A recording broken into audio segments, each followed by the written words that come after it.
Yo, yo, yo, yo, yo, what it is, what it do. Welcome to another show, one of the dopest shows on YouTube where we talk about everything under the sun. As long as we get back to the money, real conversations, and real solutions. I'm your host, Courtney Edgar.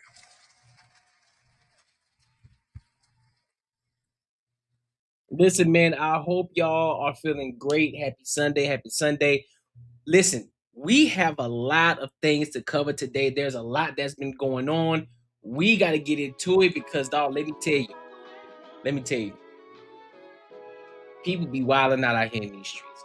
So we gonna get into it. But first, we gotta tap into some of our icebreakers first to get the just kind of get us going, just to kind of get a feel of how everything is popping up, how everything is going. So with that being said, before we get there, make sure you like, comment, and subscribe for the algorithm. And make sure you hit the bell notification because it allows us to continue to keep pushing out great content for you and allows us to find more people that really want to come over here and rock with us. And if you want to become part of the Free Agent Society, make sure you tap in to the Patreon. Now, with that being said, I want to go ahead and get into our first video of today. 20-year-old says that she wants to know, is it going to get easier in life? With inflation going on, people not being able to make a good livable wage, they want to know, is life going to get easier? So we're going to get into this video and we're going to give our thoughts and our opinions. So with that being said, let's go ahead and rock out.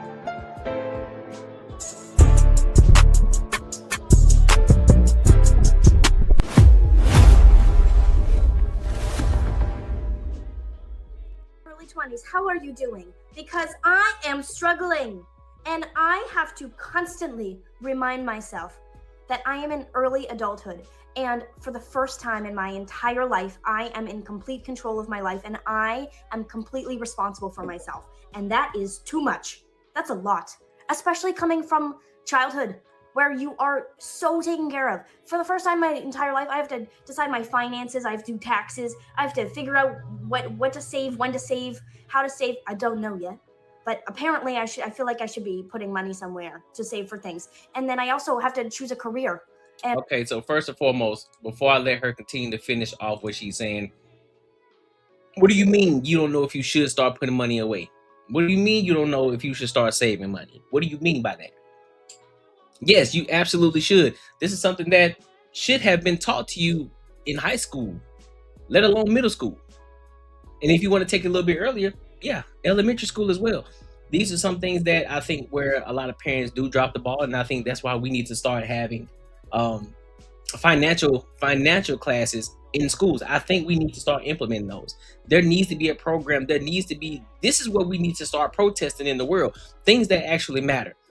So you won't have 20-year-olds getting out here in this world and trying to understand life and trying to figure things out on their own when they should already have a baseline and foundation of how to operate in this world. What do you mean you don't have a savings? What do you mean by that? But hey, listen, if you come tap into the Patreon, I can teach you. I can show you the things that I've implemented in my life and how I'm actually saving money the right way. But let's get back to the video.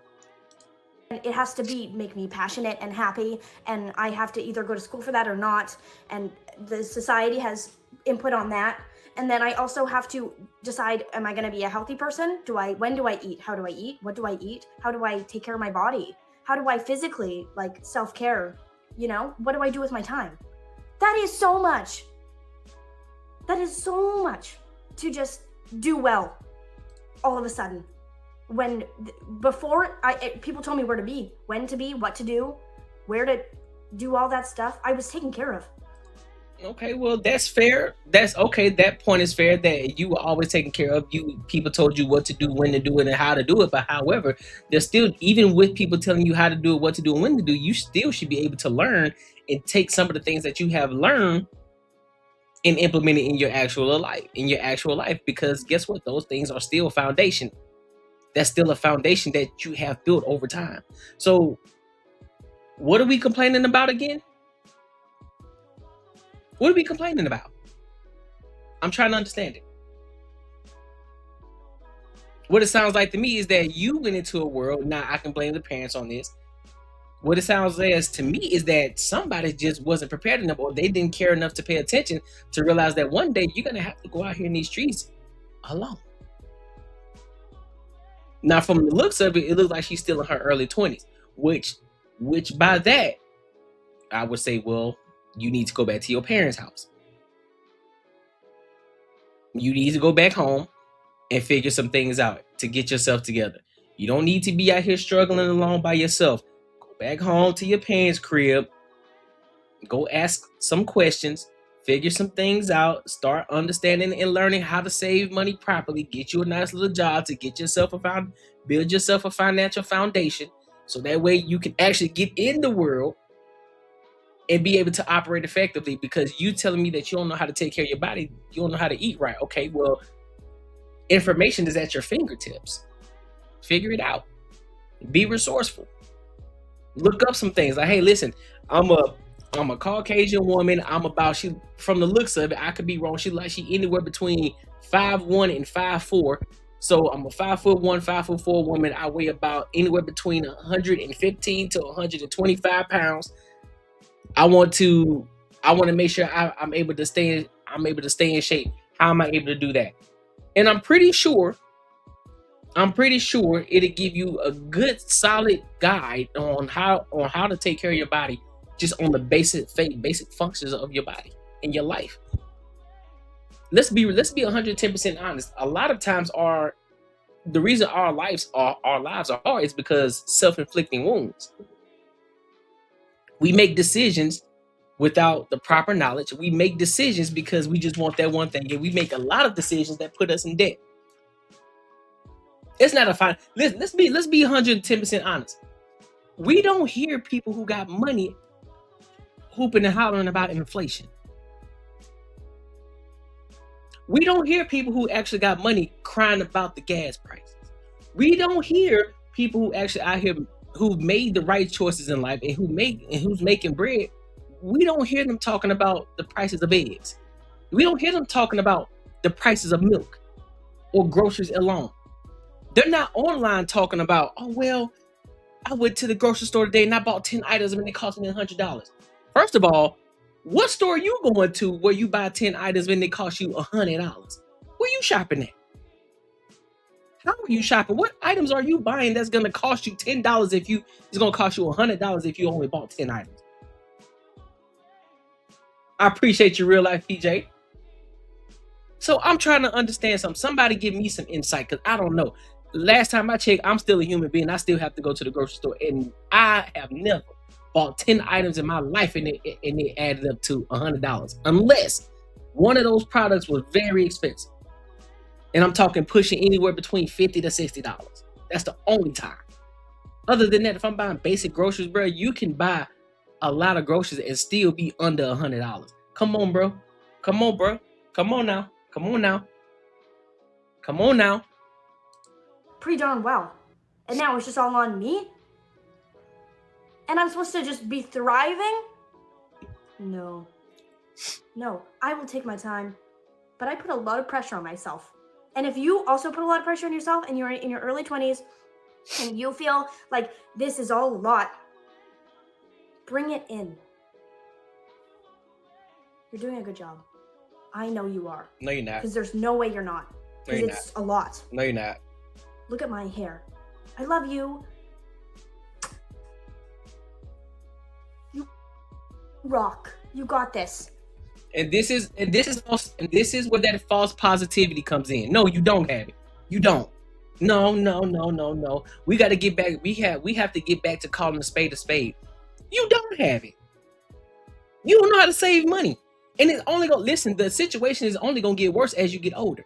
So you better figure it out while you have the opportunity and the chance. Look at the people before you who have struggled. Look at the people before you who didn't save their money properly. Look at the people before you and see, if I don't figure it out now, if I don't get things together now, I can end up like this person. I'm trying to understand. Listen, bro, I'm just trying to understand. I'm just trying to understand it. You still young. Go back home with your parents, figure it out. Go get you a brokerage account. Fidelity, Charles Schwab, one of those. Get your brokerage account. If you got a job, listen, understand and learn how to take a certain percentage out of your paycheck and have a certain amount of money going into your brokerage account.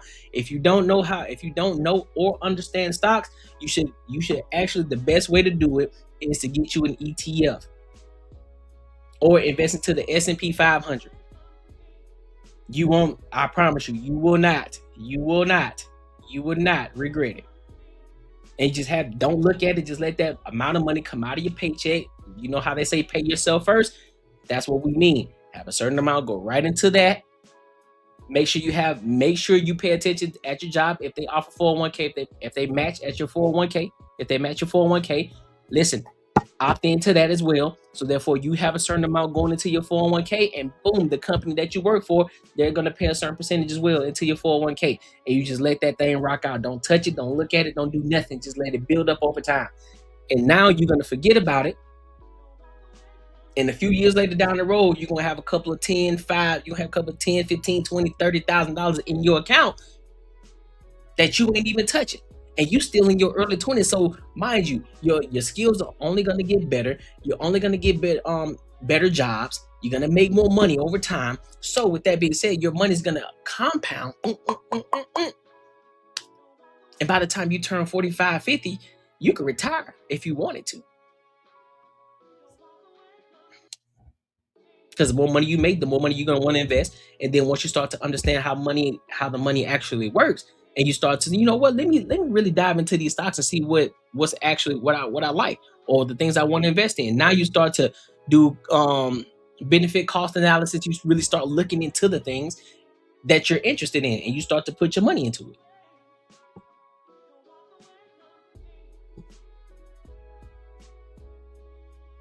So no, if you don't have it, stop lying to people. No, you're doing great. No, you're not. You don't even know what's going on in the world right now. What do you mean you're doing great? No, you're not. No, you're not. But hey, make sure you like, comment, and subscribe for the algorithm, and make sure you hit the bell notification. And if you actually gain any value from this video, make sure you share this with your family and your friends. Listen, if you enjoyed this video, be sure to check out either of these two videos right here. And make sure you share this post with your friends and your family. I got a question for y'all. Can y'all hear that music? Can y'all hear that music in the background? My dog, what up with it? What's the word? Looks like it's rebranding week. I switched up my design on my second channel and artwork for this one. Yes, sir. Y'all can't, is it too loud? Or is it faint? Can y'all hear it faintly? Or is it too loud?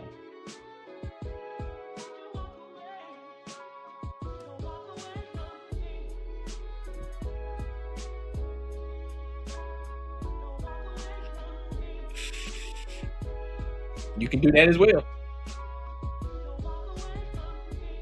It's good. Okay, so it's not too loud. All right, bet. That's a bet. That's all your boy needs to hear. That's all your boy needs to hear. Maybe one down, but it's good. All right, bet. I got you. Just a tad bit down. I got you. Bam. There we go. How about now? My dog, what up with it? Let me turn it up just a little bit for the homie. You know what I'm saying? This is on one of his beats. I told him I was going to use some of his custom tracks on the show. Some instrumentals.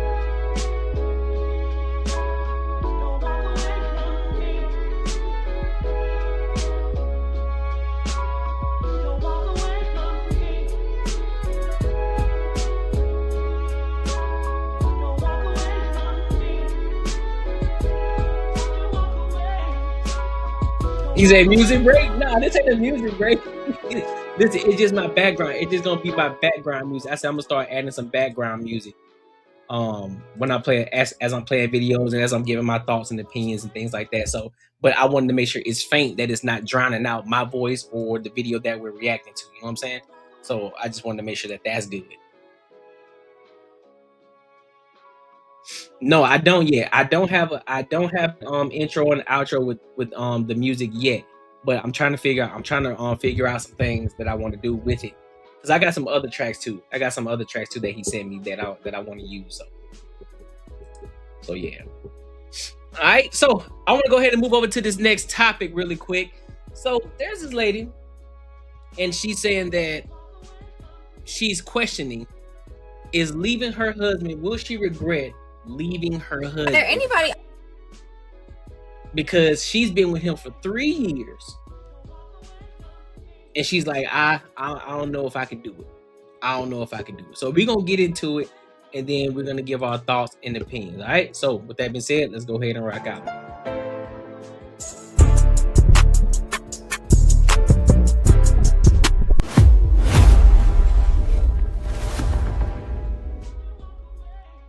Out there who got divorced and like regrets it, especially women 35, 40, 45, please tap in and let me know, because at this point I am like probably not 99, maybe 89% sure that I'm probably going to be divorced within the next year. So I can't stay with this. I can't be with you.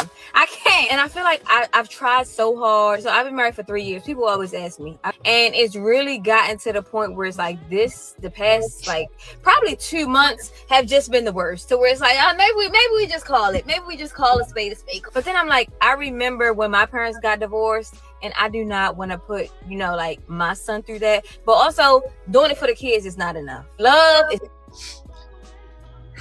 Here we go. My nerves. I feel the itch in my nerves. I feel it. So y'all got into it over the past 2 months. Y'all only been together 3 years. 3 years. So I got a bigger question. How long were y'all together before y'all actually tied the knot? That's my question. I want to know. How long were y'all together before y'all actually tied the knot? Because if you about to risk it all because of 2 months of a disagreement, which I'm pretty sure is very petty. What up, Trees? Which I'm pretty sure is very petty. Then you about just as dumb as the people down the hall in the classroom. And y'all know what I'm talking about. That classroom that's down the hall, y'all know what I'm talking about.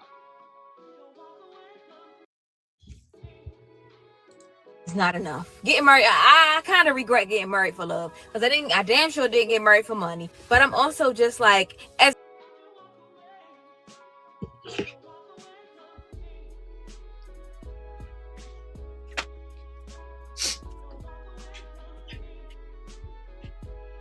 So you a Christian. So you can't put Christian and then say I'm ready to divorce after 2 months. Nah, pimpin', it don't work like that. When you make a covenant, nigga, that's you supposed to operate within that covenant. He ain't put his hands on you. I'm pretty sure there's no verbal abuse. I'm pretty sure there's nothing egregious going on in that relationship. But for some reason, you don't have the wherewithal to say, you know what?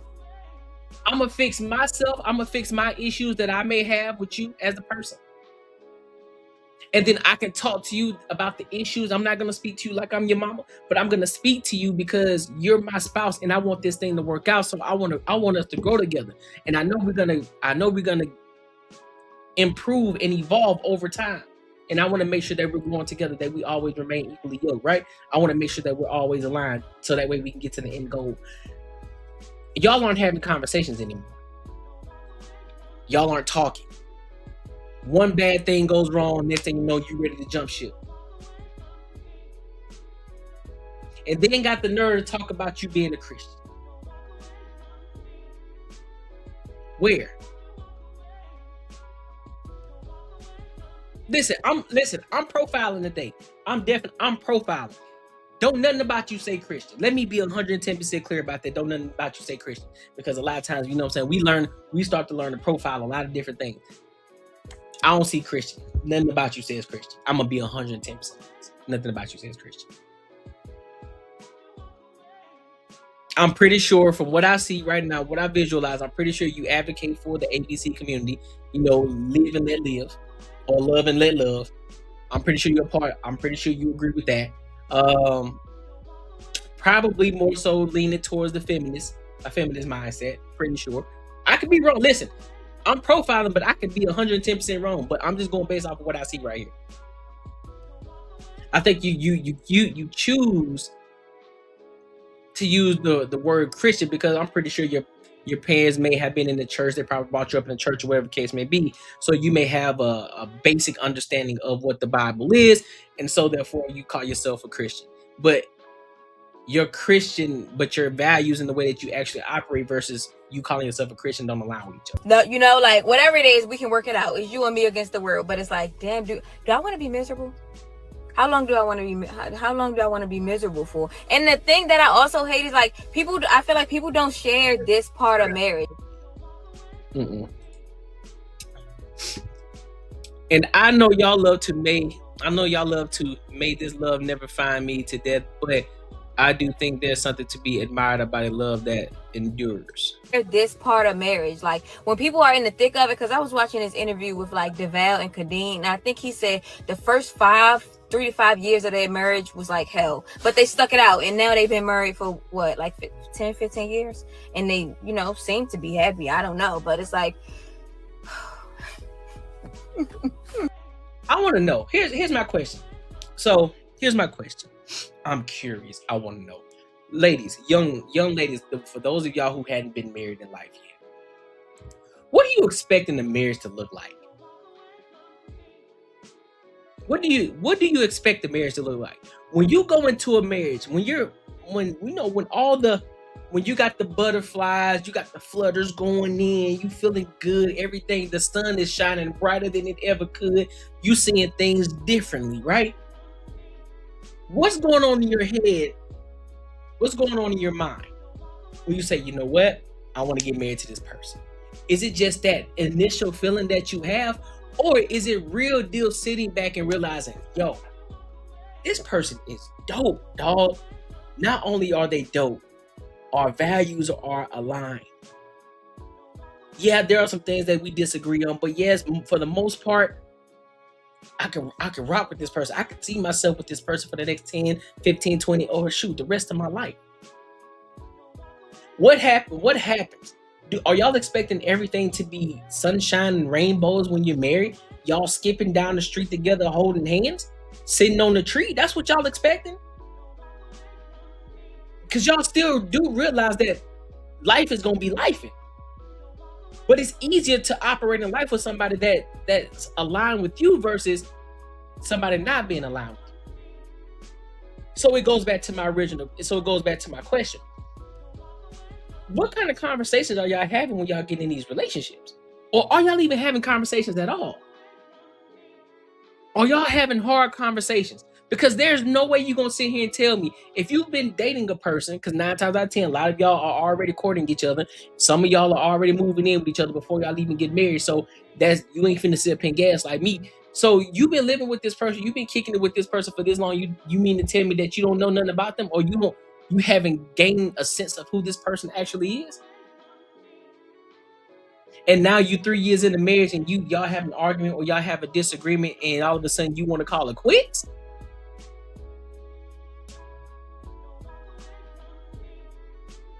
Some of y'all endured to the end with y'all 9-to-5 job.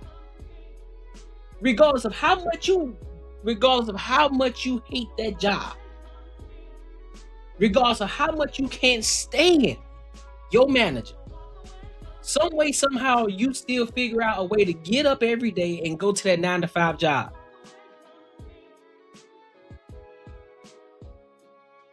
Well, listen, if you hate the job so much, why don't you start applying for other jobs? Man, I want to apply for other jobs, but I don't know if I really want to, because, now I got to go through all the different changes. I got to do all this. So I'm just going to stick it out here. Okay, well, how about you just stick it out in your marriage? Because your marriage is more important than that job. But that person you devoted your life to, that you said I do to, that's the person that you're willing to call it quits on at the slightest bit of friction. Make it make sense to me, dog. What's wrong with y'all today? Are y'all just getting in it for the title? Just to say that, oh, I did it, I got married. Cray, what link are you talking about, brother? What link are you talking about?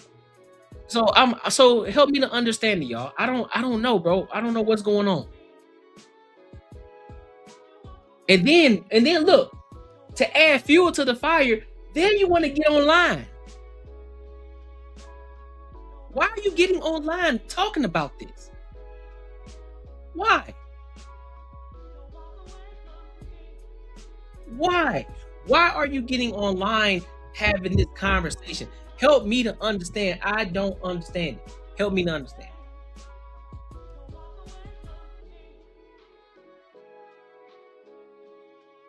Your problems aren't going to be solved online. Talk to the person. Talk to the person that you are, that you devoted your life to, that you said I do to. Talk to them about that conversation. Yes, it's going to be hard. It's going to be a hard conversation because guess what? Nobody wants to hear that their person wants to divorce them. Nobody wants to hear that because they was expected to ride this thing out till the wheels fall off. But guess what? That doesn't mean that it's over. You have the conversation. Let them know. You let him or her know your gripes. Like, listen, man, I've been struggling. And maybe it's a me thing and maybe we can figure this thing out together. But there's some things that I have concern about. And I want to figure out how we can fix this area over here.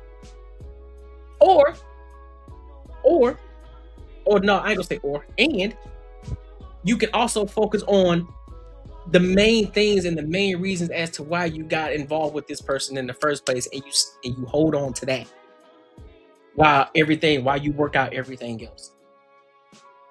Like sweetheart, I love you to death. Go to the ends of the earth for you. Do everything I can to make sure that you know what I'm saying, to make sure that you straight. But I do have some questions. I do want to ask in regards to this. Because I do love you, because I do care for you. I do want to see us grow. I do want to see us be as the best version of ourselves that we possibly can be. And you have the conversation. But y'all don't do that no more. Y'all get online and y'all cry, gripe, talk about, hey, is it worth it to get divorced or would you regret it? There's many videos now where a lot of women saying that they regret getting divorced because they thought the grass was green on the other side. Now they can't do this thing called life by themselves. Now it's, where's my person at? Okay, you had your person, but you decided to let them go because you would listen to all of these bum broads online and listen to what they talking about, giving you false positivity, lying to you, talking about that they happy when they really aren't. Listening to the Melissa Fords, listening to the Tracy Ellis Rosses. Yeah, they sound good. They sound like they're happy in public, but guess what? Behind them closed doors, they crying they tail off. They don't have nobody that they can consult with. Your friends, cool, you got friends, great. You can go on trips with friends. It's fun, it's cool. But guess what? You still got to go back home to that cold, empty house by yourself.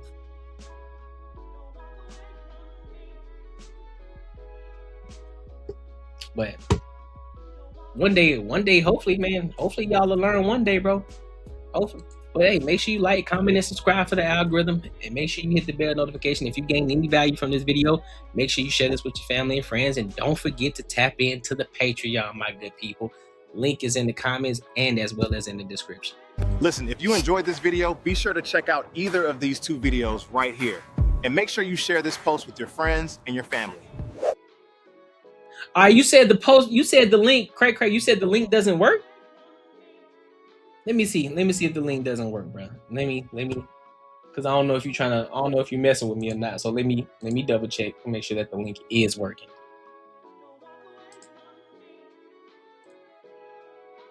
Give me a quick second, my friends.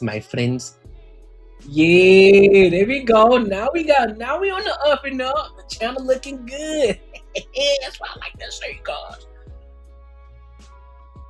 That's what I like to see. You won't go away from me.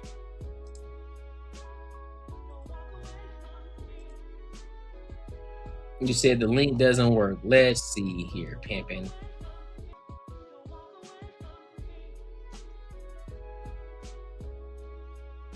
Something might be wrong with your phone, brother. Something might be wrong with your phone. The link, it goes straight to the Patreon. What are you talking about? Probably need to refresh your phone or something, big dog. It definitely works. The link definitely works. So go figure it out. Cause I just went in, I just clicked on the link and it actually works. So I don't know what you're talking about, man. All right. So let's go to this next topic. Man. Don't want to talk about that one. Nah, I'm good on him. I don't think I want to talk about it. We good. Let's go. I'm talking about, y'all, it's a lot of things going on out here in these streets. You hear me?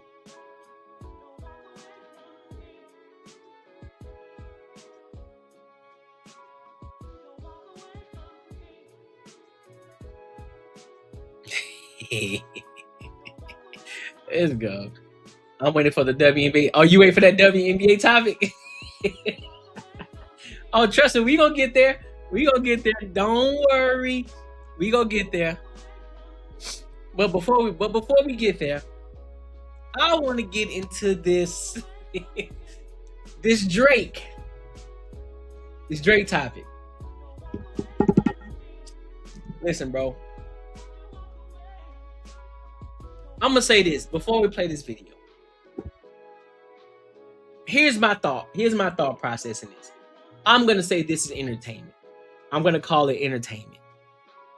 I think it's just a plight for views, for virality, for clicks, to stay relevant.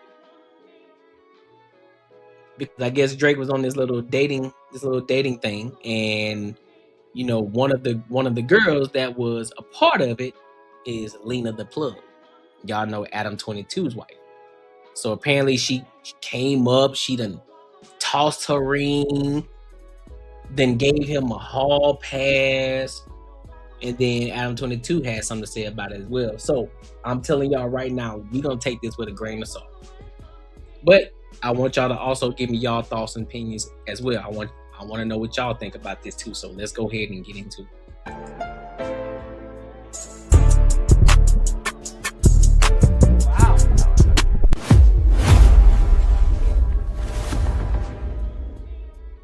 Wow. Wow, I've had this drink before.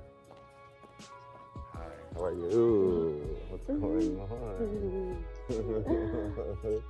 Wow, good. Starting off in a cooler one. Hi. How are you? Lena. Nice to finally Oh, meet yeah, you. I recognize you. Hello. So do I. That Wow, was a weirdly long hug. I just like that moment. It's been it's coming. been lingering. Well, you have a husband. Why are you here? Wait, hold on. Actually, can someone hold this for me? I can't. Yeah. Oh, wow. Okay. Okay. All right. Well, All right. Lena, right this way. Oh, Thank you so much. Yeah. It's just yeah. the intro. You guys are We're gonna have a go on date later. Bye. Wow. The plug. Shit. hello again. Hi. Stuffing these girls out of here. Have you Yeah. seen my stuff? Have I seen your Yeah. stuff? Do you have any pointers for me? I actually have never watched, to be honest with you. I haven't watched. I only see like aftermath photos. Oh, okay. He's in the Reddit, guys. Yeah.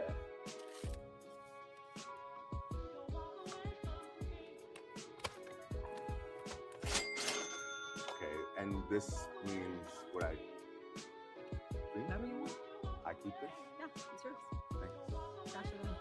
Whenever you want. Actually, okay. Whenever you want. All right. I'm gonna be honest, bro. I'm gonna be honest with y'all. Although I take this with a grain of salt, although I think this is just performative, I still think it sends a bad signal, man. We letting the wrong people go viral, dog.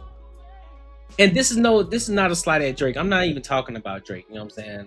I'm not even talking about Drake. I'm just talking about the degeneracy of a lot of these women.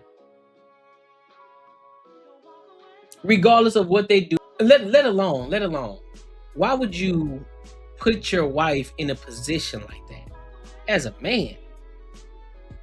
I don't care about the listen, bro. It ain't about the money aspect. We can, bro. There's many different ways to get money, dog. I don't want to hear, well, shoot, man, I love you. You know what I'm saying? I get to the money, but do you understand how that looks on you? Don't y'all got kids? Don't you have a kid? So what are you teaching your kids, bro? What are you teaching your daughter? The bigger question is this: would you want your daughter to be just like your wife? That's the ultimate question. Would you want your daughter, if you have daughters, if you have a daughter, would you want your daughter to be just like her? And if the answer is no, then you already on the wrong side of the playing field, big dog. And it don't matter what you say, oh, we get to the money. That's the devil's money at this point. That's the devil's money that you taking. Because you think that it's okay because you getting some bread and you supposedly taking care of your kids. That's all of a sudden, now all of a sudden that's a great thing. Like, man, well, at least I got money to take care of my kids. Great. But you're setting her up for failure though. She's gonna grow up thinking that that's okay. And then you already got other women out here who already say, well, body count shouldn't matter because if you really truly love the woman, then her past don't mean anything. You lying to me. You lying. You lying. Because you can ask the simps, you can ask all of them. Hey, big dog, would you want your daughter? No, don't give me what. Oh man, just let the woman do what they want to do, bro. She want to do. Cool, do what she want to do, but guess what? She still got consequences, big dog. Ask them the question. Listen, if you got a daughter, would you want her to be like her? And she's a pretty woman. Here's the thing. Let me be honest. She's an attractive woman, but why would you put her out there like that, big dog? Why? Nigga, you supposed to put her up. You supposed to put her on the shelf. Ain't nobody touching it. What you talking about? That's supposed to be, listen, bro, we gonna have a real conversation right now. Nigga, she's supposed to be the one that's the one that you put up on the shelf. Like, nah, you can't touch that. You can't touch that. But you let every dude get a piece of that. Every dude. What? You put her up. And then if she don't want to be put up, guess what? Ain't no marriage, big dog. I'm just gonna treat you like a recreation. I'm just gonna use you for recreational use. That's it. That's all you gonna get from me.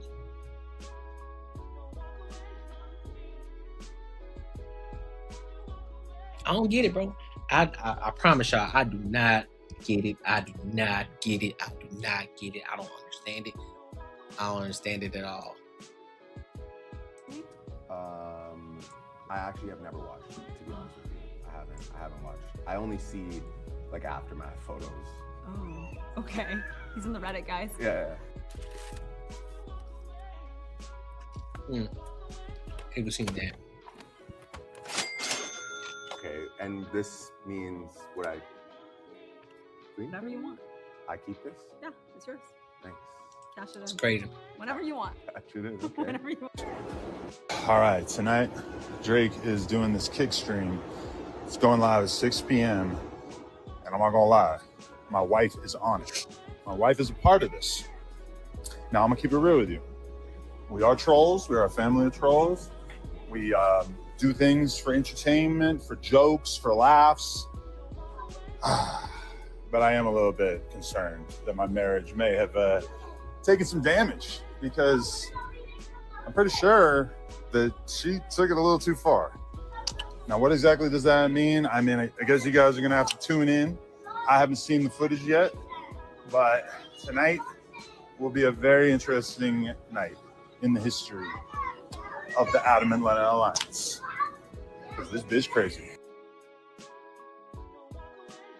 Performative. I don't believe nothing. I don't trust none of that. What he talking about? It sound good. He knew what was going on. I'm pretty sure. Yep, facts. I'm pretty sure. If it hadn't happened, it will happen. I'm not going.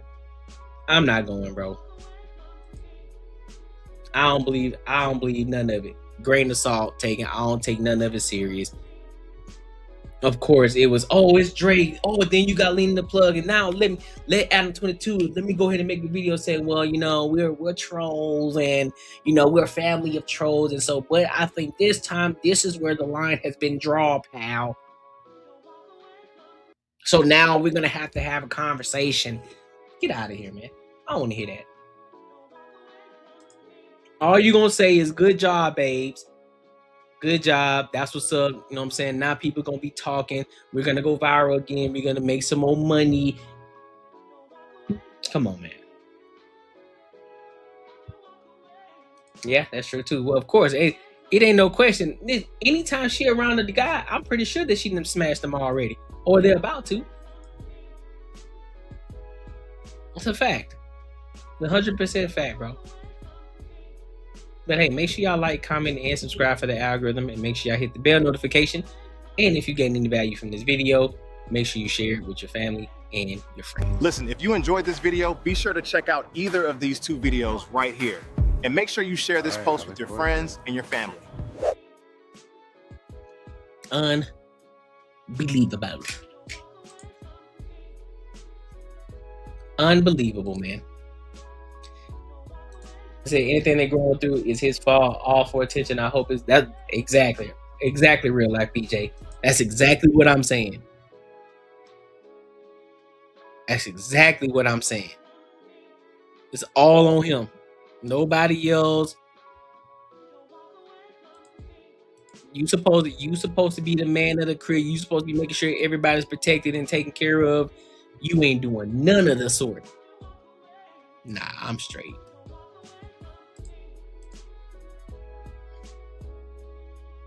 All right, hold on. Give me a second. Ooh, boy, we got a lot to cover. Yes, sir. All right, for my dog, we gonna get into it.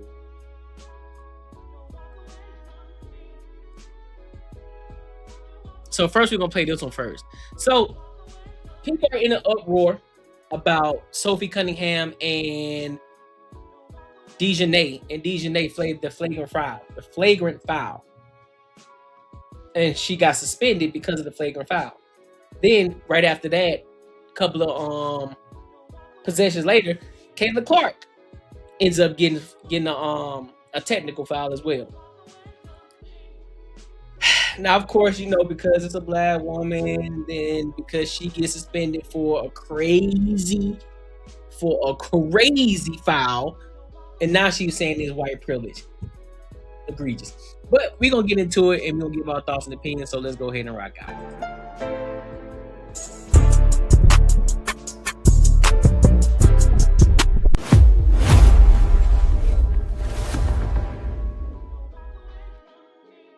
Carrington. Here's Cunning.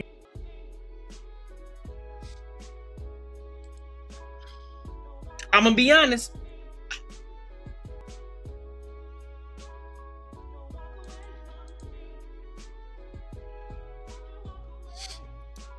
One thing.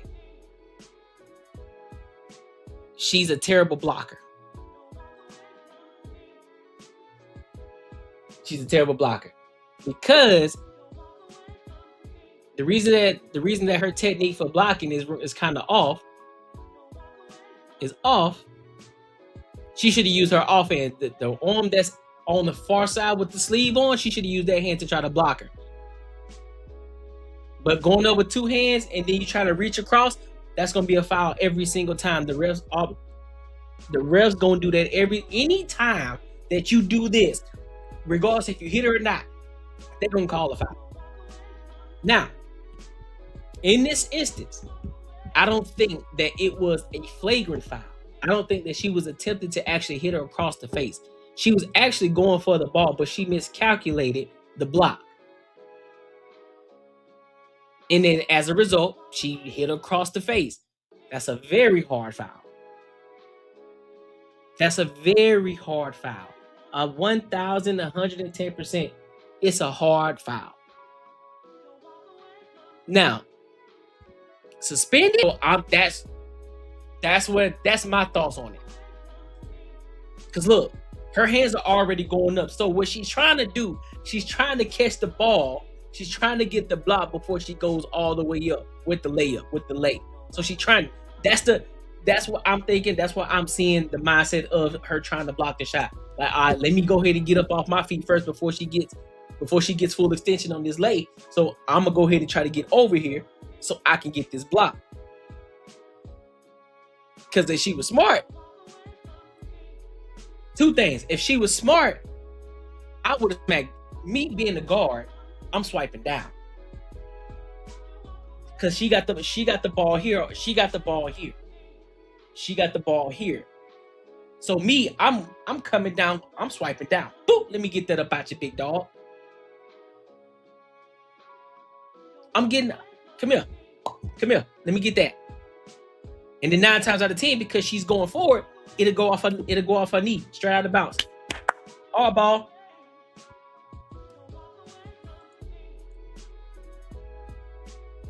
See, this right hand. If she would have reached the right hand, if she would have reached a right hand to try to avoid her body, to try to hit the ball out of her hand, that would have been the easier way to do it. But you went with 2, shorty.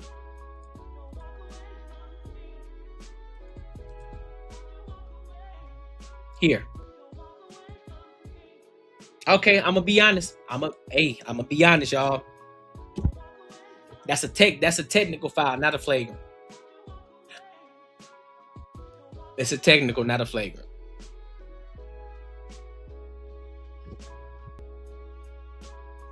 Now, this is where the issue lies. No. They see it's too. See, this is what.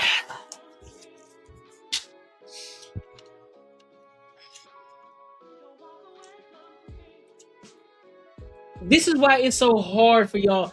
This is why it's so hard for y'all to get ahead, bro. This is why it's so hard for y'all to get ahead. This is why people aren't taking y'all serious.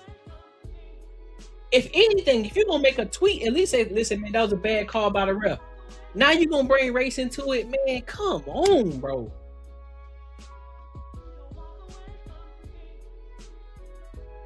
Come on. It was just a bad call. It was just a horrible call. Yes, you can go either way with it. Some people say it's a flagrant. Some people, me as a hooper, I look at it as that's an extremely hard foul. That's definitely a tech. There's no argument there. Let's get the free throws in. Boom, we good. Not a flagrant for her to get suspended at all. But now you're going to come back and make it something else. White privilege. Really? Whew, boy. I just don't understand. I just don't understand it. Y'all can't get off the plantation for nothing. You can't get off the plantation for nothing. Okay, and then now here's the Caitlin Clark version where she gets a technical foul.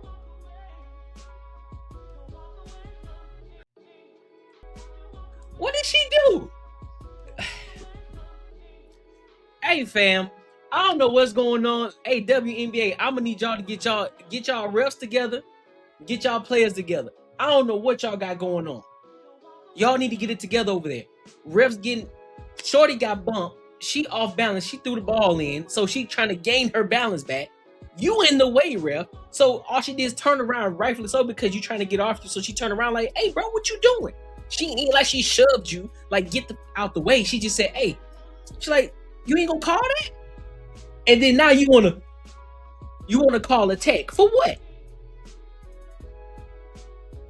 Y'all making bad calls, dog.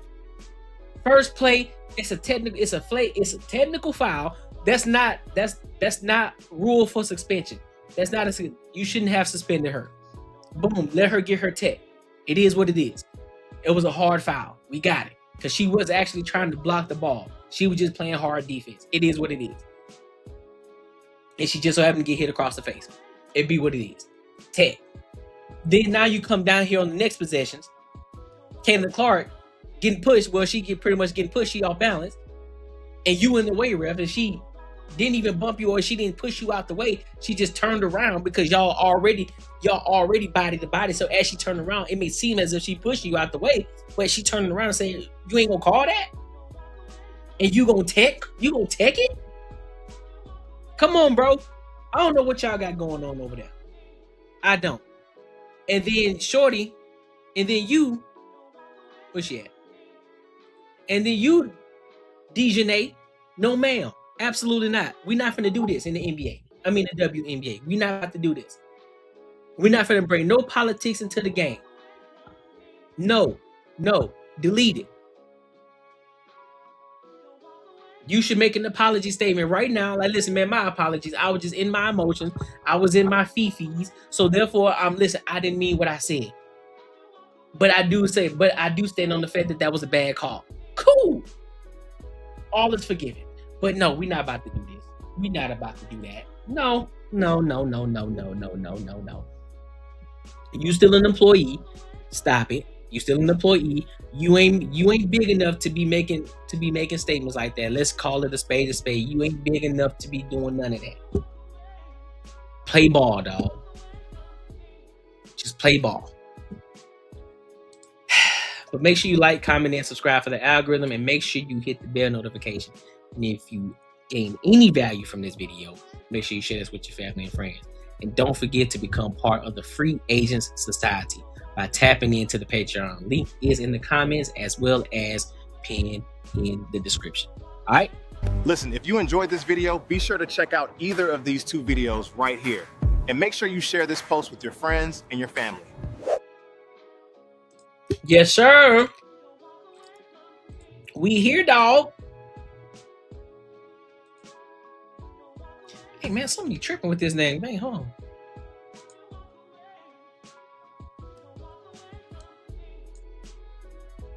They be bugging. It is ridiculous, bro. It's wild. It's wild. It doesn't make any sense to me at all.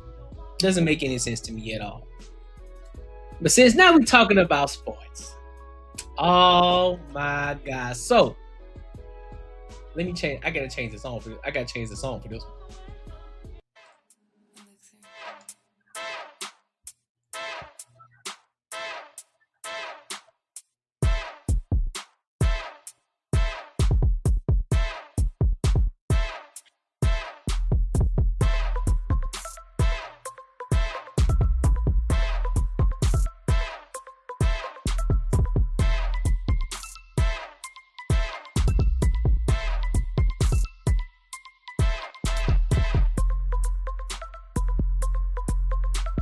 All right.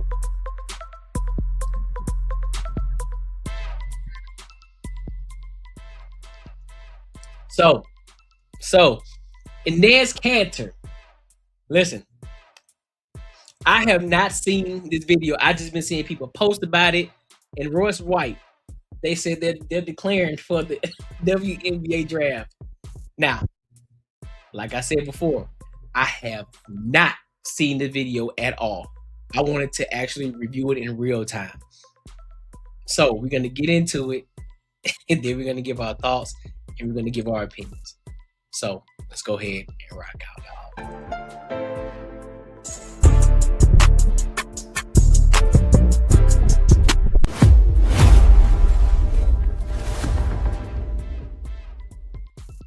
Former NBA players Enes Kanter and Royce White have declared for the 2027 WNBA draft. After careful consideration and reviewing the current eligibility guidelines, I am officially declaring myself a WNBA prospect. If simply declaring who you are is all that's required, then I meet every single requirement necessary to compete in the WNBA. My team and I have carefully examined the WNBA's eligibility criteria and governing framework surrounding self-identification and inclusion. Based on the current guidelines, I can and am officially declaring my eligibility for the upcoming WNBA draft in May 2027. I am definitely not here to mock, make fun of, or disrespect any community or personal choices. I am simply asking that the current rules be applied equally to everyone. The rules that represent the very values many WNBA players and coaches have publicly advocated for. My team and I are prepared to ensure these guidelines are applied equally, consistently, and without exception. And I look forward to the WNBA honoring its stated principles. See you at training camp. Oh, earlier this week, I made the announcement. I'm transgender. I'm a woman. I identify as sometimes identifying as a woman for purposes of basketball, professional basketball. Hey, bro, these dudes play too much.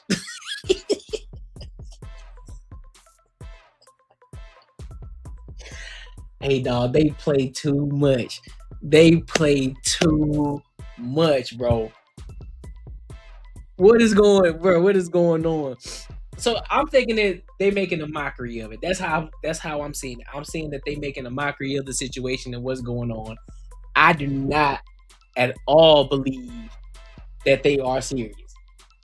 Because you can't sit here and tell me, Enes Kanter, the one who's the true LeBron hater,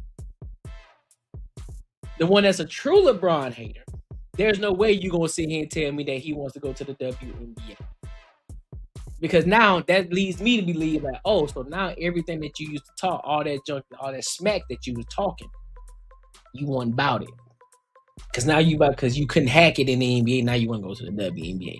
So I'm not gonna take this serious at all. I'm not. Basketball, so I'll be declaring for the WNBA draft in 2027 as well. I mean, I think I'd be unstoppable. But I'm a team first guy.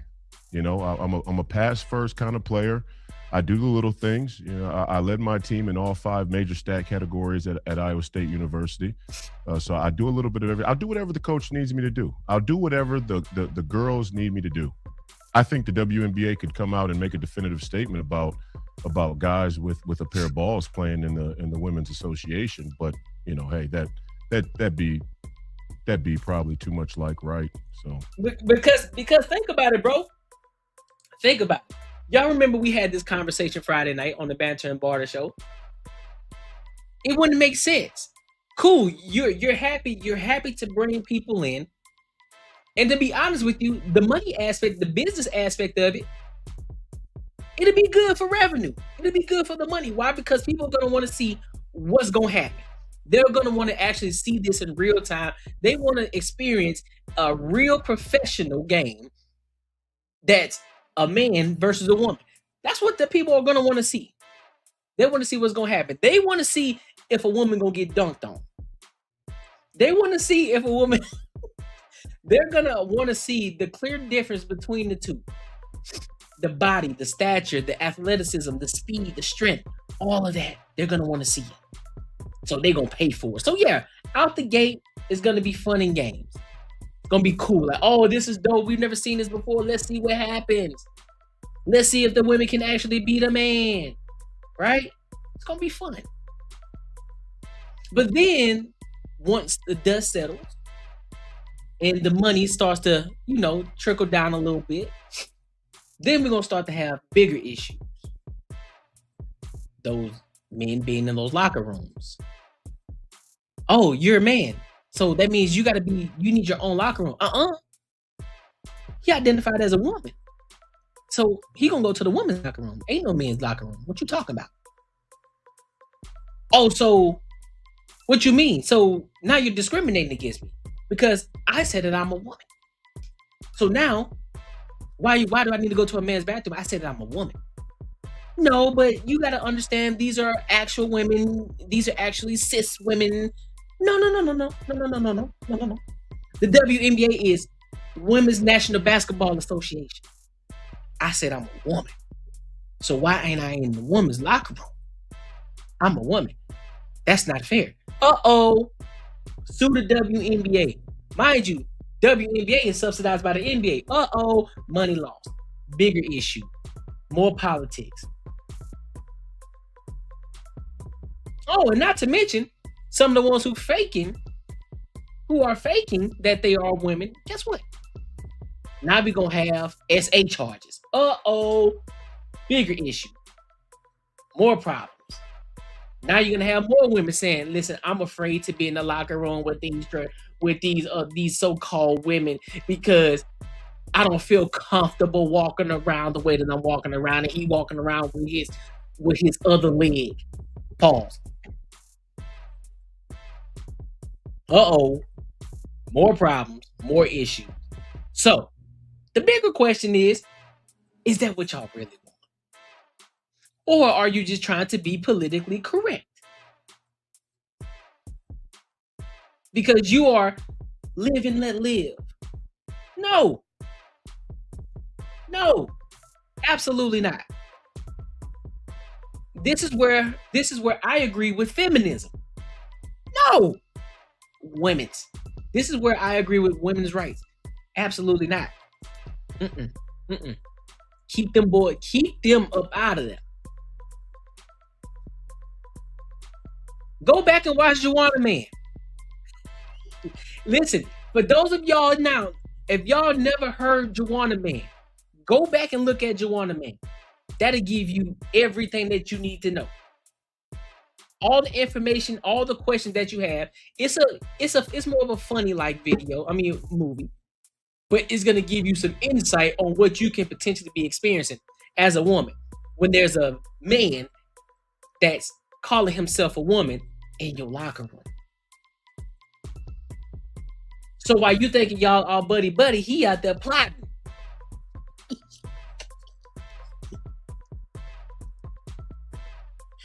He gonna be in there plotting. You feel me?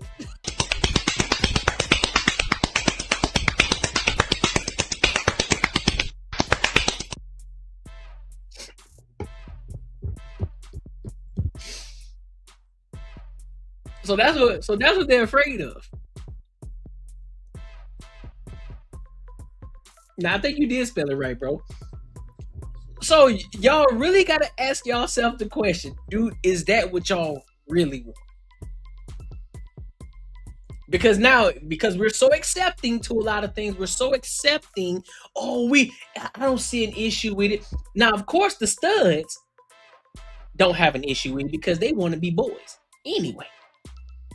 They want to be boys, so they got the best of both worlds. They're able to dress and act like a guy knowing that they aren't. But yet they're still a woman, so therefore they don't get no flack. They don't get no pushback. It's like, shoot, I'm a girl. I deserve to be up in here. I'm still a girl at the end of the day because they can still use that privilege at any given moment. I'm a girl. Just because I'm just like a guy, that doesn't mean I'm a boy. I'm a girl. So ain't nobody saying nothing about that. They were like, all right, cool, do your thing. But now you're gonna have a guy there. Even the studs gonna be like, man, listen, I don't know. I thought this was a good idea at first. And I don't want to be discriminated against. No, I want fair treatment.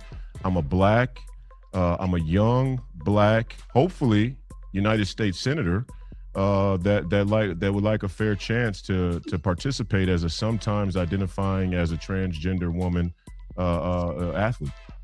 And after these videos have come out, WNBA Commissioner Kathy Engelbert says the league will meet next week to discuss and clarify what qualifies a player as a woman for WNBA eligibility. It's gonna get real spooky real fast. There needs to, man, I'm gonna be honest with y'all, man. Forget that. There shouldn't be no stipulation, man. Y'all should have cut that. The thought about it, questions about it, no. Y'all should have immediately dropped the bomb on that BS. Go and get y'all own sport. Stop men that I'm talking to y'all men who are infiltrating into the women's world. Fam, we were just arguing about women coming into men's spaces. Well, not we, but men in general. They were just arguing about women coming into men's spaces. They allowed it. And then that's when you start to see more SA cases, filing harassment cases in the workspace. Yeah. That's what you start to see more of. Right? And a lot of men, they's like, man, you know what? We shouldn't have let them in these spaces. And now you're gonna allow these men in women's spaces. I hope they drop the bomb on it. And no, that doesn't mean it's taking away y'all rights. That's not a right. That's not a right for you to be a man claiming to be a woman to go inside women's sports. That's not a right, big dog. None of your rights were taken away. You could do and live life the way that you want to live it. But now when it comes to dealing with money and being in institutions and talking about when you're messing with people's bottom dollar and bottom line, hey, we gotta ask questions. We gotta have some ground rules about that. No. So it's crazy, but I don't take that serious at all. I don't think they were serious. I just think that they were trying to call out some hypocrisy and they were just trying to mock it because of what's going on. And listen, this is what I ain't gonna say nothing. Make sure y'all like, comment, and subscribe for the algorithm, and make sure y'all hit the bell notification. And if you gain any value from this video, make sure you share with your family and your friends. And if you want to become part of the Free Agent Society, make sure you tap into the Patreon. Link is in the description, as well as pinned in the comments. On one. But it is what it is. What we got next? That was wild, y'all. I don't know what the heck happened. That was egregious. That was egregious.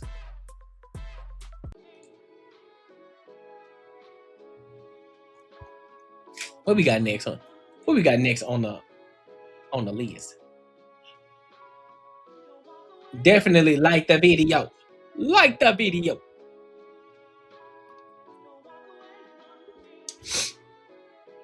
Let's get over here to, let's talk about just hilarious. Talk about, matter of fact, hold on. No, give me a second. I'm gonna let y'all rock out to some. I'm gonna let y'all rock out real quick. I'll be right back.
right.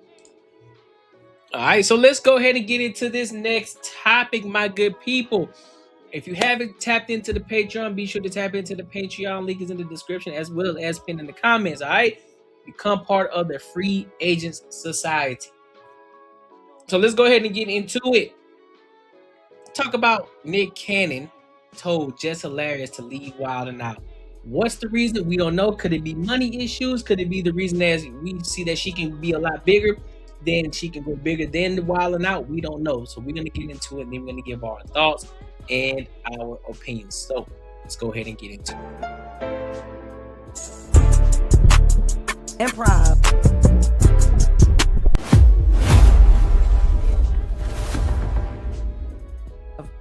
You know, that's like family, that's comedy, that's improv, you know, that's that family show, which I made great relationships on there, you know. Shout out to all the people, my family over at Wild 'N Out, but I wanted to be an actress, you know, and that's what I knew at that moment. And I went to Nick and I was like, hey, Nick, I'm up for a Fox sitcom role and I'm going to play the series lead.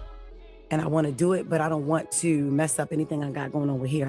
You know, because you did give me my start on TV. He supported He looked at me and was like, yo, if you don't go ahead, Wild 'N Out gonna be here. You're always gonna be family. Come back when you done. That's real. I about to start crying like, thank you, Nick. Round of You know applause what I to mean? Nick Cannon, man. Yes, He a Nick real Cannon one. is, yes, he is. Okay, so that brings me to my next question. Let's take them back because everyone wants to know, like, What's going how on did she get in this that big break? video, How did man? she become this huge star? So many girls want to be like you. You are currently just opening more doors for so many. Okay, so side question. I gotta ask y'all: Does that whole get up in this video look gimmicky to y'all? Like, does it look cheesy? Like, I'm not trying to shoot nothing down, but I'm saying, don't it look a little gimmicky? Too much going on, right? Or am I tripping? Or am I off? Too much gold, different shades of gold, all the stuff on the desk. Then you got, I don't know, man. I don't know. Maybe I'm tripping.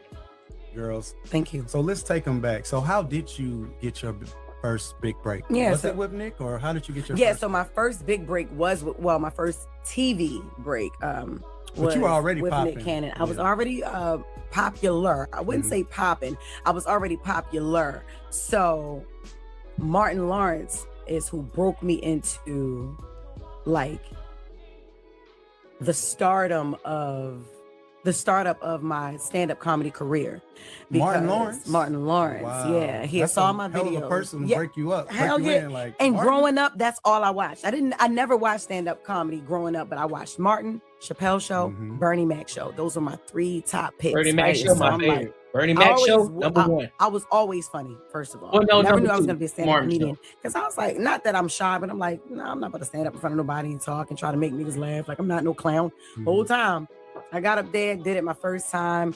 One of the guys in my city, his name is Cool Ant. He got me up on stage first. And then my brother, Desi Alexander, my brother, he's my feature. He's been touring with me for like the last 14 years. No. 12 years, I'm sorry, because I started when my son was 2. The last 12 years, you know what I mean? He from Baltimore as well. And from there, Martin he didn't even call me for stand-up. He saw me do my videos and stuff, and he was writing this play, and he wanted me. She said something critical right here. And I think that a lot of people need to take heed, myself included. A lot of people, they've been putting in work for years before they actually got their big break. They've been putting in work for years. And what seems to be a consistent every single time is that these people have been in it 10 years minimum before they caught that break. Now, I don't know what that looks like when it comes to hours. When we say 10,000 hours, let me see something. Let me see something.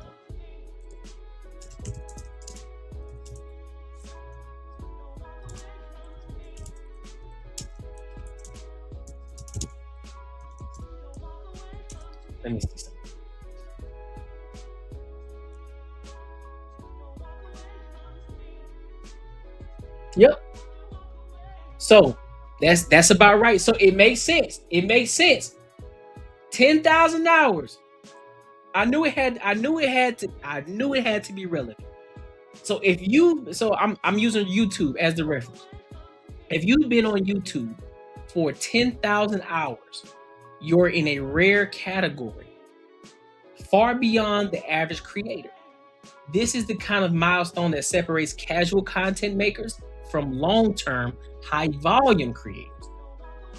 Time, commitment, and consistency. So, at 10,000 hours, I want everybody that's listening to me right now, you can apply this to anything in the world, whatever it is that you're doing. If you say that you're an entrepreneur, or if you say that you've been whatever it is that you got going on, entrepreneur, content creation, whatever the case. At 10,000 hours, you've likely been doing this. It says you've likely been uploading for over 10 years. 10 years. If you post just a few hours a week, a few years, if you stream or film full time, even at 10 hours a week, that's 10 plus years at 20 hours a week. It's 5+ years. This is this level of output means you built a deep publishing habit and probably have a set schedule or workflow. So let's break it down. Audience and growth. While 10,000 hours doesn't guarantee a large subscriber count, it doesn't. It's a strong indicator of an audience that's loyal. Many creators at this milestone have 10,000 to 100,000 plus subscribers and consistent engagement. Some may be in the 100K to 500K plus subscriber range. If they've scaled well, you still have to scale over time.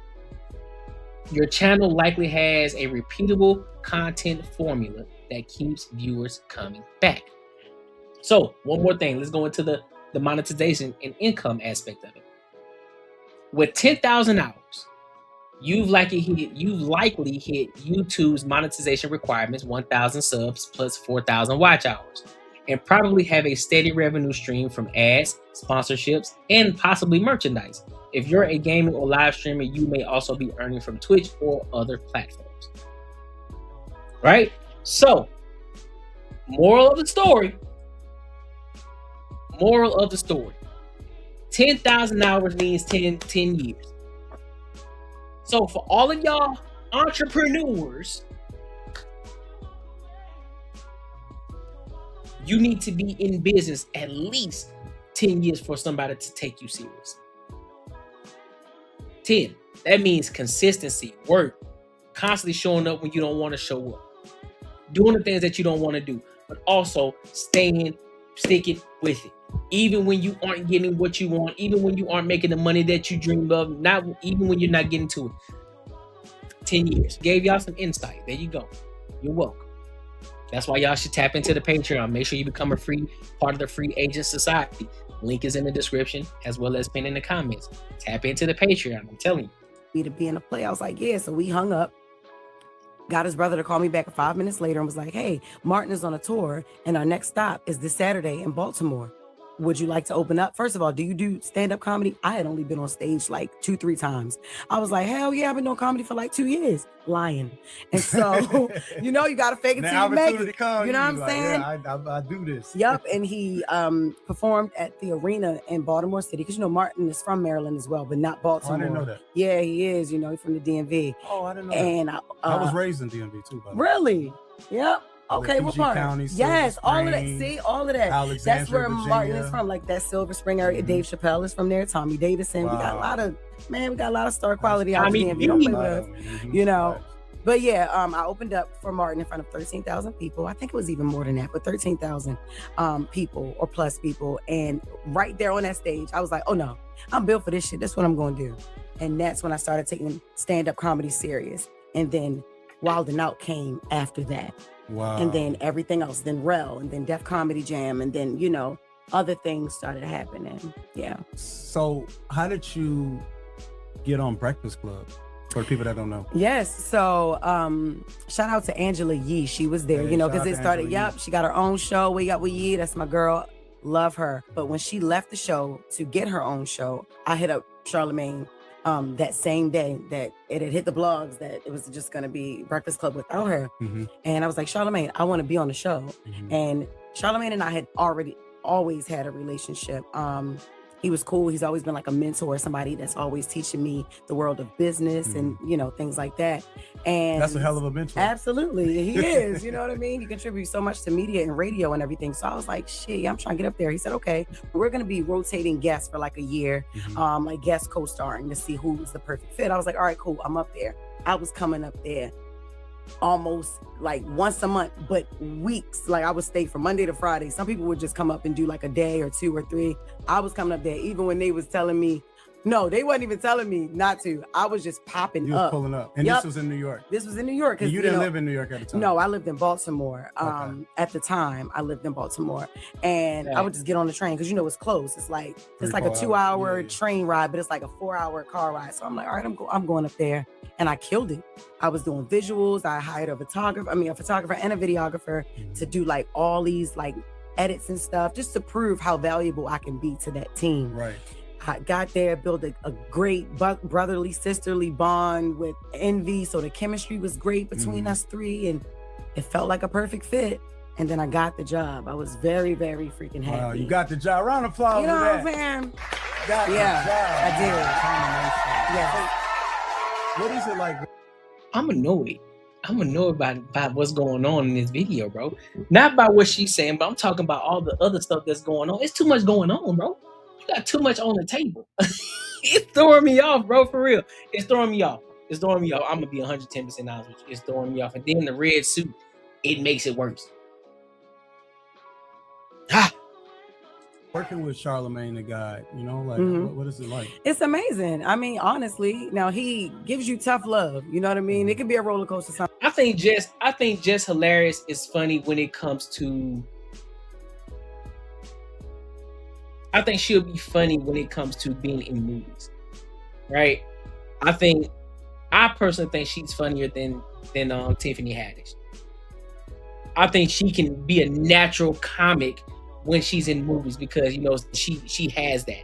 I think that she's good. And when it comes to movies, I think I would rather see Jess Hilarious in more movies. I wouldn't be surprised if she get called. You know what I'm saying? We catch her in a Kevin Hart movie or something. But I see her more there, funny from that aspect versus than just standing up comedy or some of her skits that she does that she used to do. But just stand up comedy, I'm not really big. They're not. I'm gonna be honest, and it's not. I don't find too many women funny as stand up comedians. I don't know why. I just don't. And there are not a lot of men that are actually funny to me as well. I personally don't think Dave Chappelle's stand-up comedy is funny. I personally don't think. I think Martin is a great. He's a great host. I think his movies. I love watching his movies. He had a lot of classic movies. Love Martin, #1 show. Love Martin, but as a stand-up comedian, I don't think he's funny. I'm just being 110% honest. I don't think Martin is funny as a stand-up comedian. Nor Dave Chappelle. Now, Dave Chappelle's show, funny, hilarious, wild. Love it. But as a stand-up comedian, I'm like, it's all right. You ain't really hitting no nothing. Sometimes, and I always tell them this, I don't like you all the time, but I love you. So y'all got you know what I mean? But I actually like Jess Hilarious, though. I do. I rock with Jess, though. I do. I like Jess Hilarious. Not Like got brothers and into it. sisters? Yeah, like that. Yeah, like a sibling rivalry type of thing. Like we never had any real beef, nothing like that. But he's very hard on those who he sees great potential When in. you know you're gonna be the next. Yes, when you're gonna be the next big thing, and he saw something in me, even like inspiring me to write this book to tell my story. Because he was always trying to figure out the dynamic between me. Hey, listen. Facts. Now, I will say, as far as old legends, I can't put Dave Chappelle in that. I can't. Man, because you got so many other standards. You got Lavelle Crawford. You got Bruce. You know what I'm saying? You got so many of them. What was my other guy's name? Oh, I forgot his name. I can't think of his name. Shoot, Jamie Foxx, Eddie Murphy in the stand-up comedy. Man, listen. But I don't care what nobody say. I'm Kevin Hart, Bernie Mac. You can't listen. You would never swindle my opinion on their stand-up. You would never swindle my opinion on it. Ever. They are big dogs in it. Now, of course, if you take it back, you know what I'm saying, you had your Red Foxes, you had your excuse me. Yeah, you had your Red Foxes, you had your Charlie Murphys, you had there are so many comedians, dog, that I can't even think of. Richard Pryors. Who else? Monique. Hey, listen, Monique was funny. Monique, until she got into her auntie vibes, Monique was funny, bro. Monique was funny. I got the big Monique. She was funny.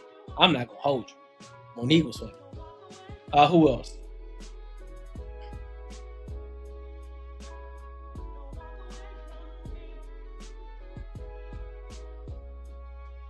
I'm just going down memory lane. I'm trying to figure out.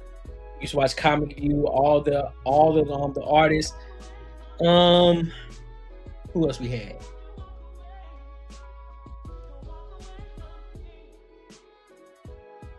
Gosh, so many of them.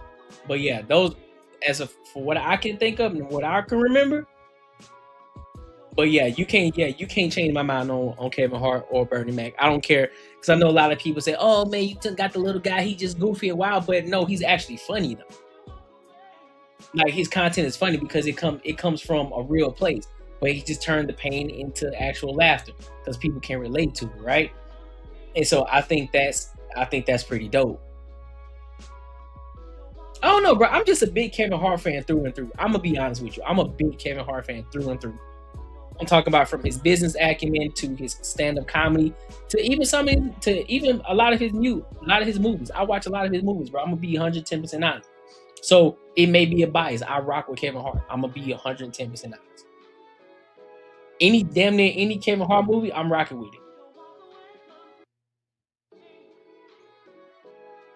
My son, me and my son's father, and that's how, he has his own imprint, Black Privilege Publishing. Lord, I don't know why he would. But yeah, man. Shout out to Jess though, bro.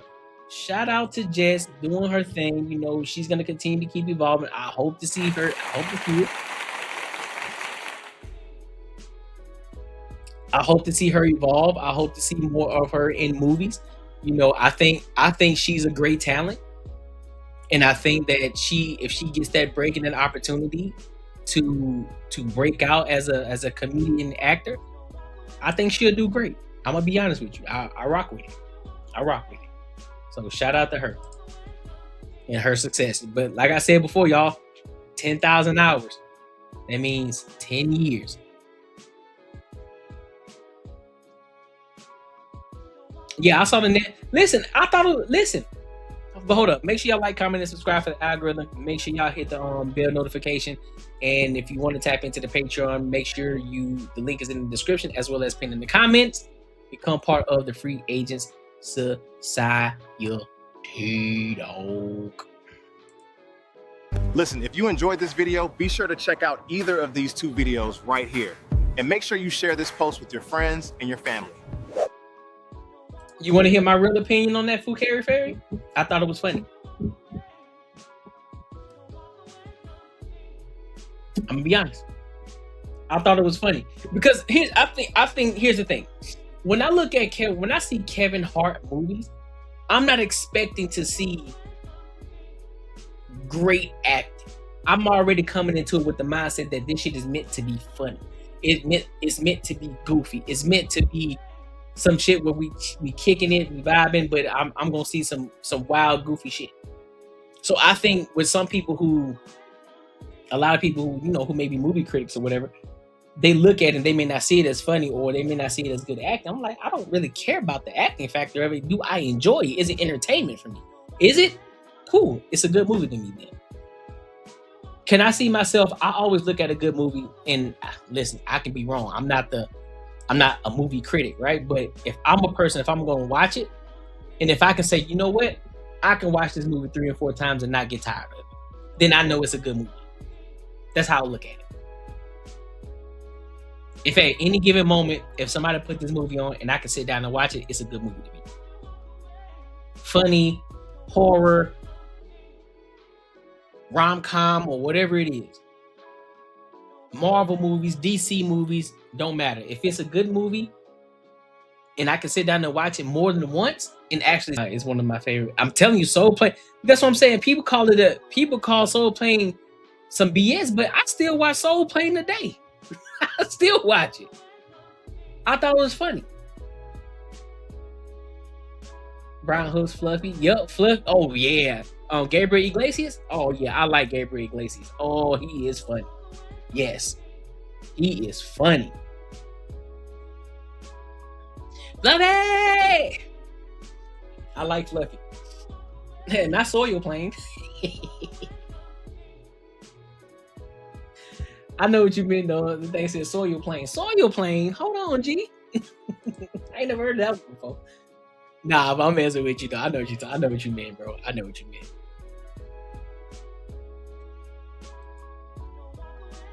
But nah, that's how I look at movies. But that's how I look at it though. I even like Deliver Us from Evil. I love that movie. Deliver Us from Evil with LL Cool J and Gabrielle Union. Oh man, love that movie. Love it. I love all the Jason Statham movies. Every movie. I've never seen somebody make a good movie and he do the most basic things used to be a former agent, but have the most basic or egregious jobs. But I love all of the movies. The Transporter, The Working Man, the what's it called? The Beehive? Whatever you call it. What's the other one? Dang, Blitz. There's some other ones that he had. What's the one? Hobbs and Shaw? Any of the ones that he's in the Fast and the Furious movies. Expendables. Pretty much dang any movie. Beekeeper, there you go. Any movie that he's in, I watch him. I like him as an actor. I'm gonna be honest with you. So maybe I'm just a person that, listen, I'm the type of person, I sit down and watch Tubi movies and I get hooked. What was that movie? What was the Tubi movie, that old girl? Was it Erica Mena? What she was making these, was it Erica Mena? It was like a stepmom. Hey, listen, it had me hooked. 1, 2, and 3, when they had Marcus Houston and all that in it. Oh man, I was locked in. I was like, oh, word. I'm like, oh shoot, this movie actually good. The acting is horrible, but the storyline is pretty dope. All the Michael J. White movies, I'm in it. Anything that got Michael J. White in it, I'm watching it.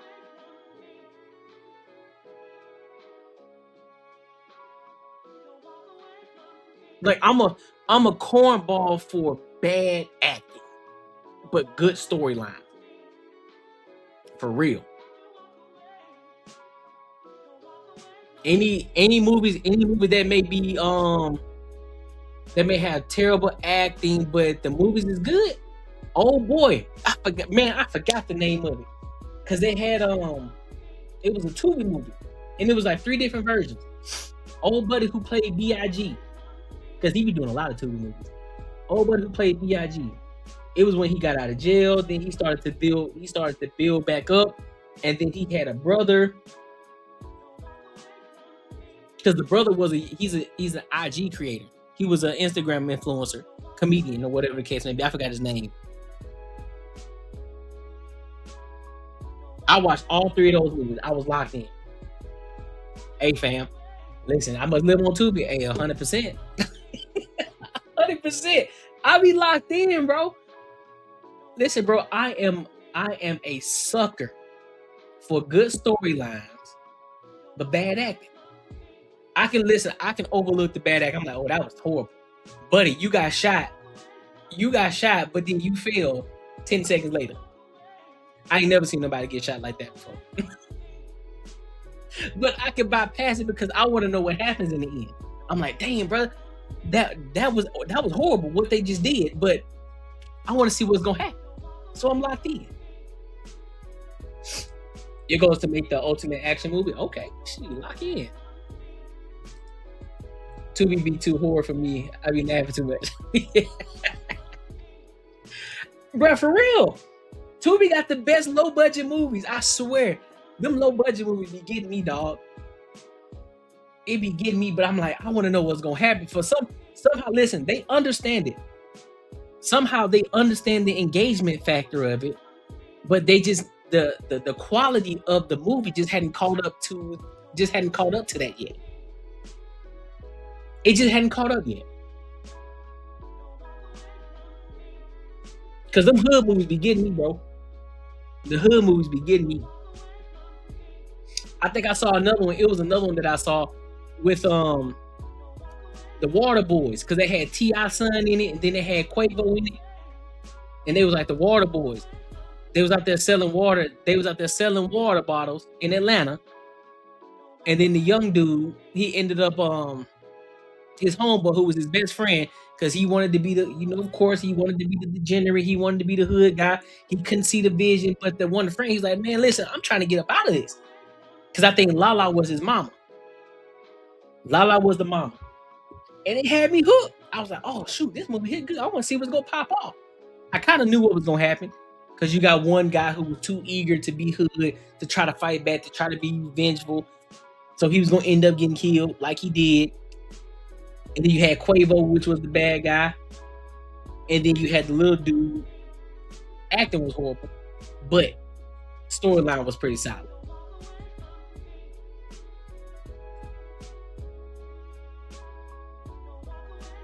Hey, listen, bro. I'm telling you, it's a lot of diamond in the roughs on Tubi, bro. You just gotta lock in. I think here's the thing. Here's how I came up on the movie. So I would be working, right? I'd be at work, just to kind of bypass time, so I don't have to worry about nothing. I just be working, and now I'll put on Tubi on my phone, and I just find certain movies, and I just click on them, and I just be sitting there watching them. I'm like, oh, hold up. So now I find myself typing, I just stop completely and just be on there for 10 minutes just watching what's going on. Like, oh, hold up. I didn't know that was going to happen. And so that's how I just be finding movies, bro. Yeah, Tubi making lock in, and it's the storyline. Yeah, that's what I'm saying. Them storylines be getting you, dog. Fruitville? Yep. You need a list? All right, I got you, bro. I got you. I'm gonna send you a big old list because it's a lot. It's a lot. I be watching movies like crazy. Oh snap! Hold on. Let me go read it real quick. I'll be right back, y'all. I'll be right back. Give me a second. Don't go nowhere. Hold on.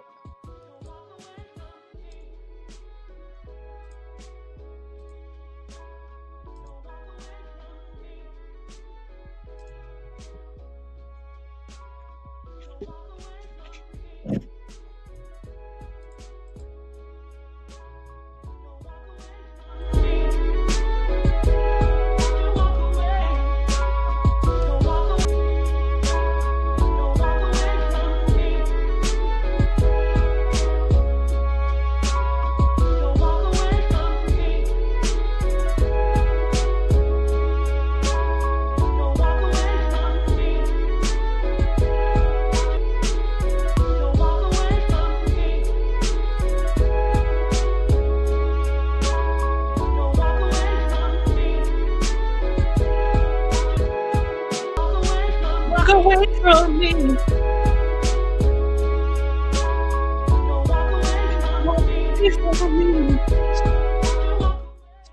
But he came through with the music, huh? With the intro, didn't he? He came through with the intro. Kim West, what it is? What's the word? What's the word, Kim? How you feeling, mamas?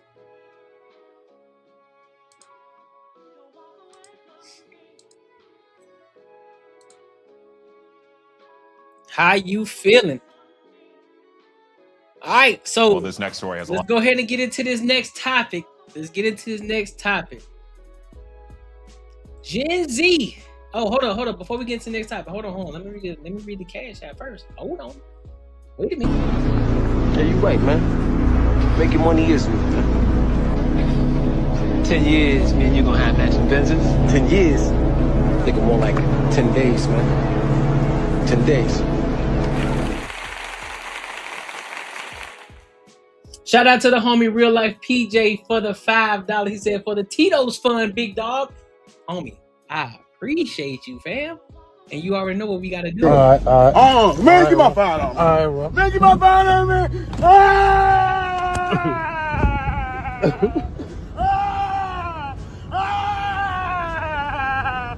Get my $5. Get my $5. All right. And shout out to you, big dog. I appreciate you for the fireball. Kim, you live in Houston? Oh, man. Kim, my trigger finger's on timeout button. Don't test me today. Man, listen, y'all leave Kim alone, bro. Listen, y'all bullshit, leave Kim alone, man. She good. She's straight, man. She's straight. You said, where's the wine glass? Oh, yeah, it's a red cup kind of day, big dog. We red cupping it today. But look, let's go ahead and get into this next video. Gen Z, they're saying that finding love is expensive. Do y'all agree or do y'all disagree? But we're going to find out what their thoughts are, and then we're going to give our thoughts and our opinions. So, with that being said, let's go ahead and rock out. Make sure you like, comment, and subscribe for the algorithm. Make sure you hit the bell notification. And don't forget to become part of the Free Agents Society. Tap into the Patreon. Link is in the description as well as pinned in the comments. Let's rock out.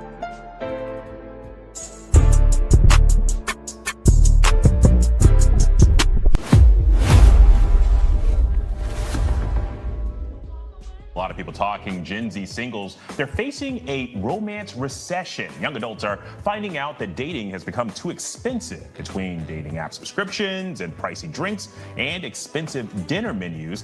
The average cost of a date has skyrocketed in recent years, forcing singles to spend their nights on the couch rather than out on a night on the town. Business journalist Kristen Myers joins me now to break down the numbers here. And Kristen, certainly a lot of thoughts about this. But one of the things I do want to talk about, according to a poll, or according to poll after poll, young people are dating less than the previous generation. So I'm curious, is money the biggest factor here? I think that it's both money and then also a little bit of dating fatigue. You kind of hinted at it in your opener, which is that right now, for a lot of Gen Zers to find love, essentially they have to swipe and swipe and swipe on these dating apps.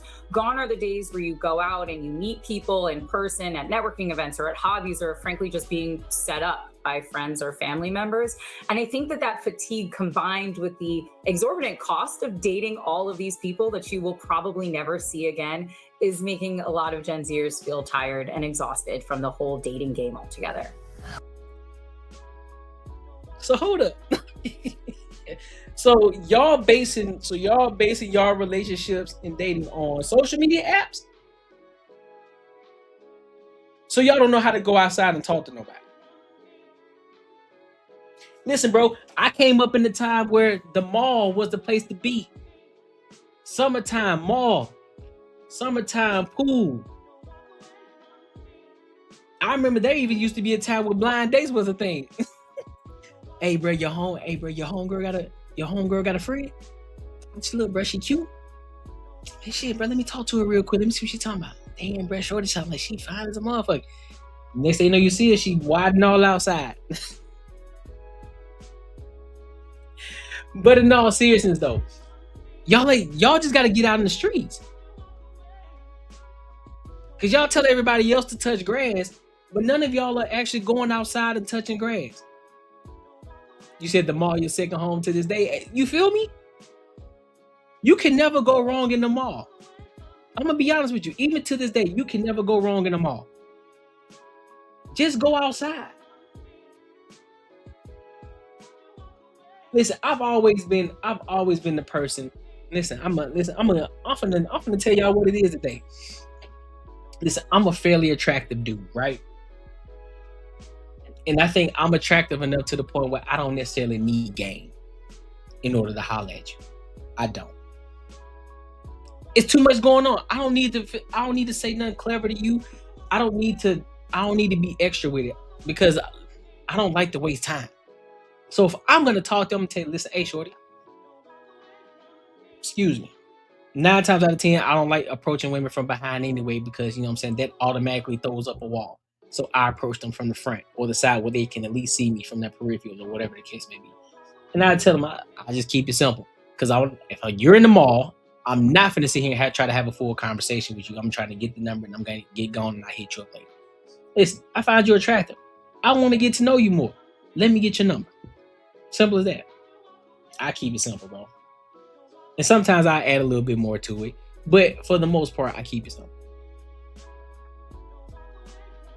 For the most part, I keep it simple. I'm not trying to do all that extra. I'm not trying to do all that.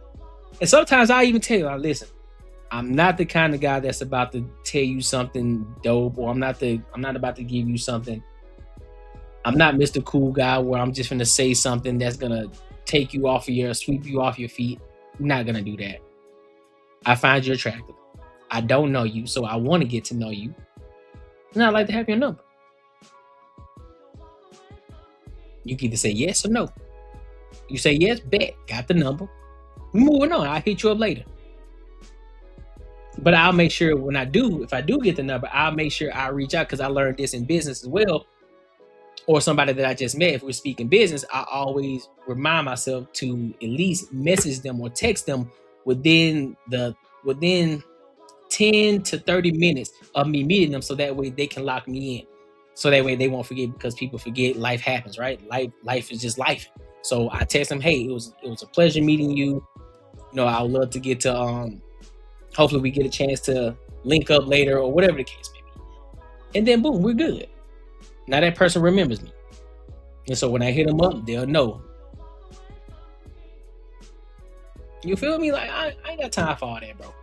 Well, and while finding a partner could be a challenge economically, I mean, there are some big benefits to a relationship. It can actually save you money. So I'm curious, I mean, how are people like navigating that cost benefit analysis whenever it comes to potentially saving on things like rent or other benefits? I don't know that they actually are thinking about that cost benefit analysis, but you're not wrong. Frankly, being in a relationship is financially beneficial. A week later?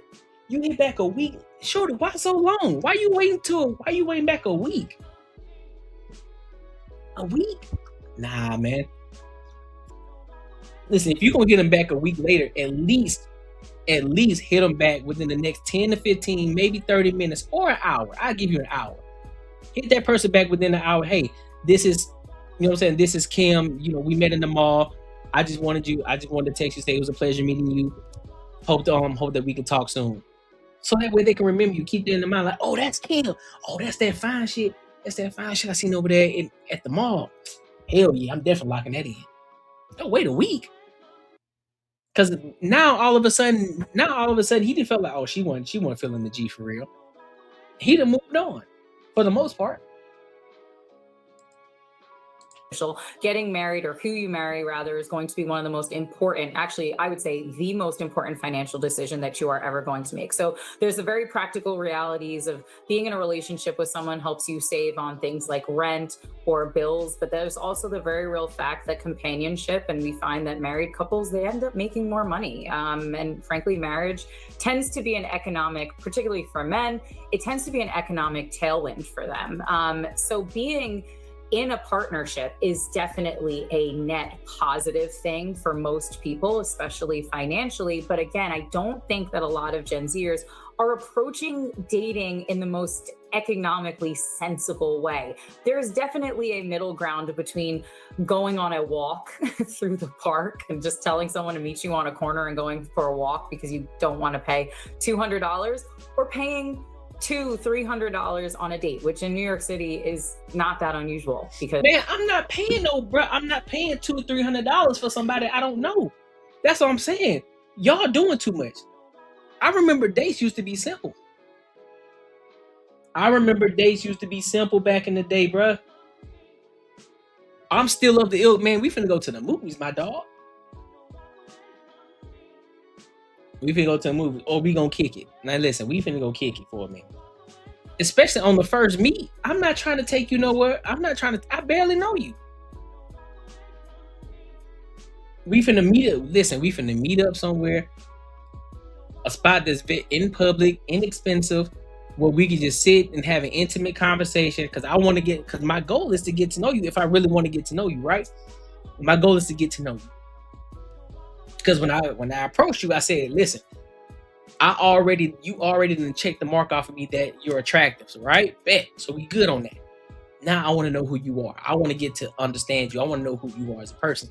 And this is why I always talk about, this is where having the good conversations and having the hard conversations, not what's your favorite color, what's your favorite food, what's your favorite car, and all that BS. Now you can dive into some questions like, okay, so what do you do? What are the things you like to get into?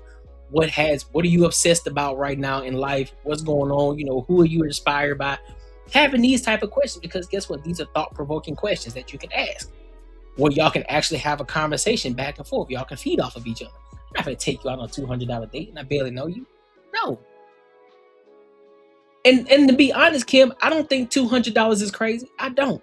But when I first meet you, it's definitely crazy. I don't know you. So I'm not gonna spend $200 on you.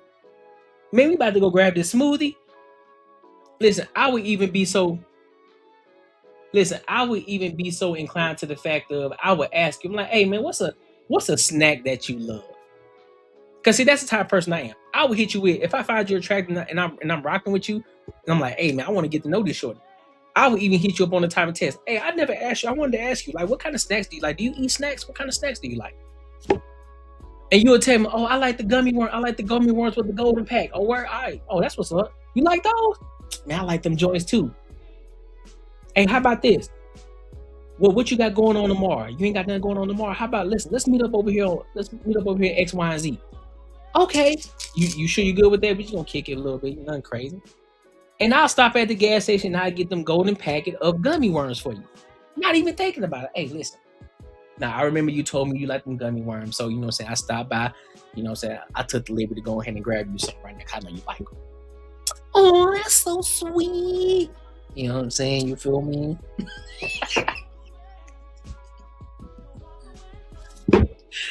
$3.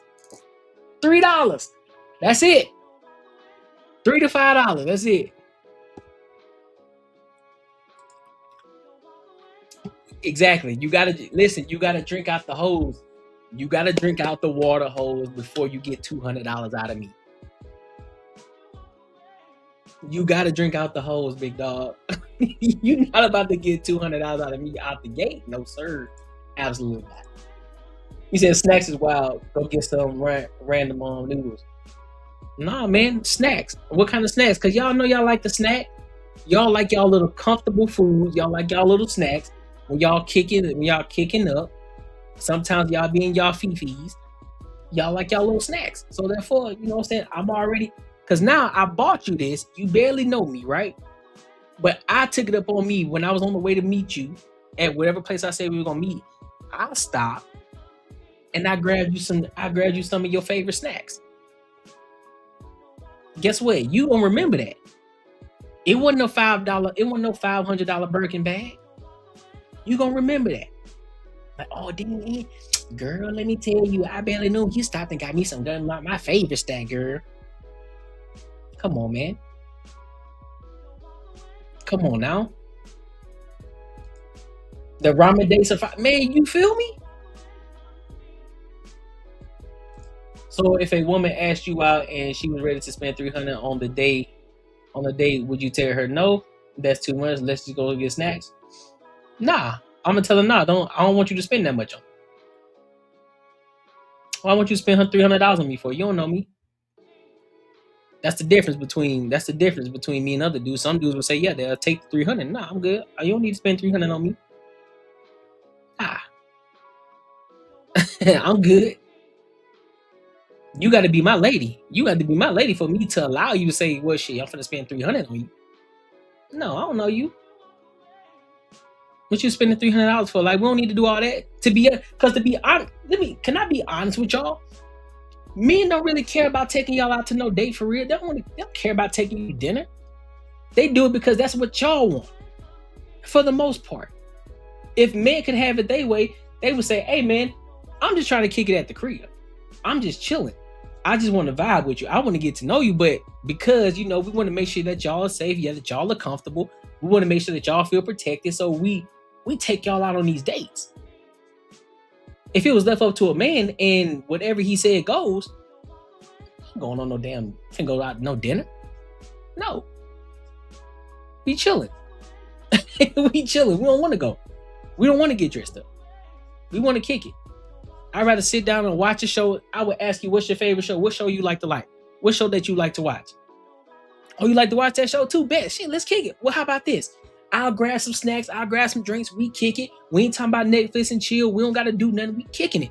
And we just go enjoy our time together. We can have a conversation here. But because we don't want to come off as creepy, we don't want to come off as weird, we don't want to come off as this guy that's eager, we're not going to tell you to come over to the crib. So we going to do what we do. We're going to take you out. We going to try to, spend some time with you before we actually ask you to come over. All that extra stuff, man. If we could bypass that, we would. Let's be 110% clear about that.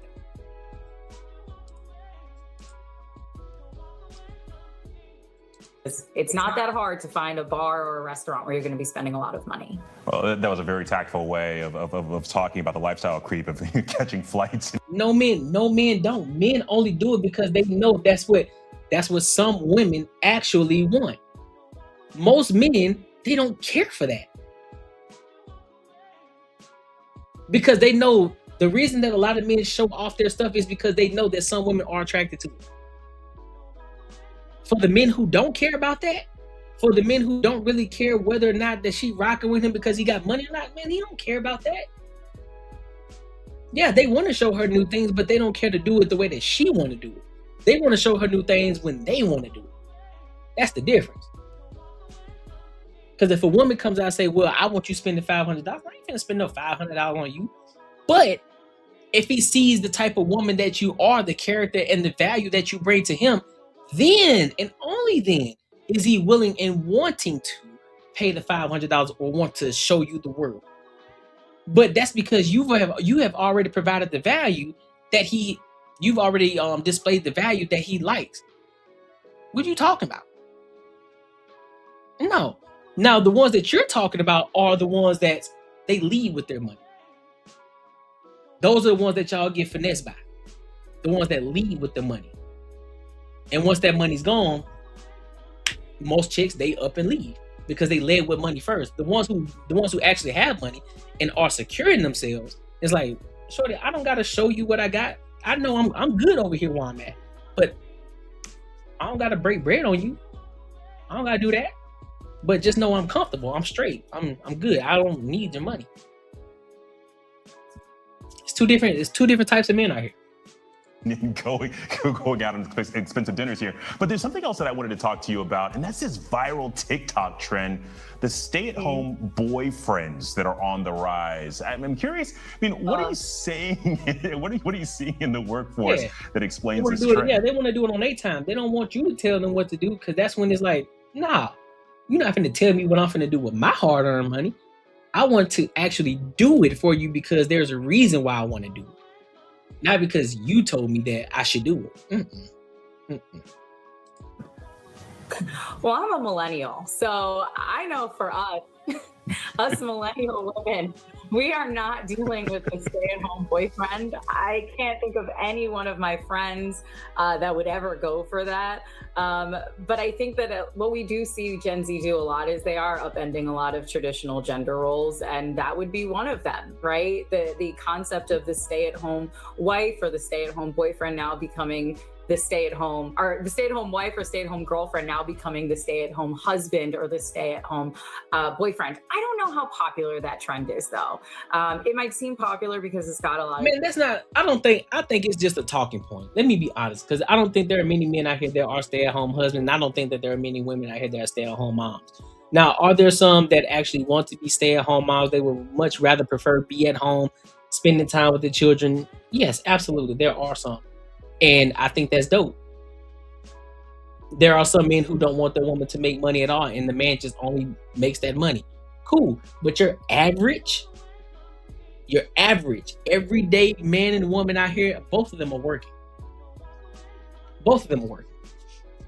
And it has been that way for a long time. This is nothing new. Because I don't know why we're having this 50-50 conversation. Most men and women have been working. Now, there are a lot of situations where the man takes care of most of the bills and the woman only pays, light bill, water bill, or something like that, something very small and minuscule. But ultimately, both are working. What's up, Ken? Both are working. And it has been that way a long time. A lot of us grew up in the household, in the two-parent household, where both parents were working. It's nothing new.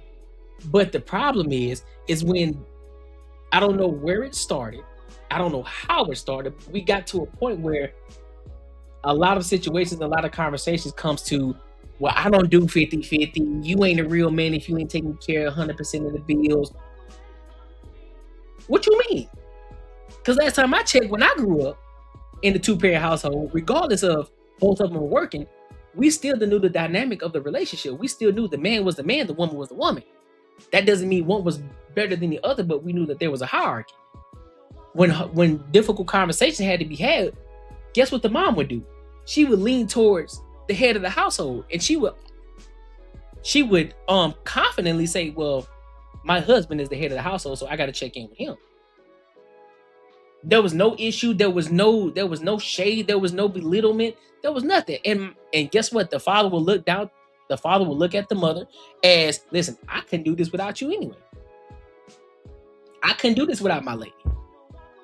There was a mutual respect going on, but for somehow we gotten so far away from the rails that I don't know what's going on. Now everybody talking about dating is hard. Since when? Since when? I think y'all make it hard. It's just like when people talk about, well, it's hard to make money. We can't make a livable wage. Well, first of all, you're buying things that you don't need. You just want. You're paying for a lot of things that you don't want, or that you want versus what you need. You just bought a brand new car for what? That car was working. Now what you want to do, you wanted to impress the Joneses because you wanted to let them know that you got a new car, that you're doing good in life. But when you should have took that money and you should have put it back in the brokerage account so that way you can grow your money and put money into your 401k. That's what you should have did. What you should have did, instead of moving out of your parents' household, you should have stayed in your parents' household so you can stack up your bread. Because guess what? Your parents was going to let you live there rent free. And you could have been stacking up bread. But instead, you wanted to move out. You wanted to be independent. Now you out here complaining and talk about you can't make a livable wage.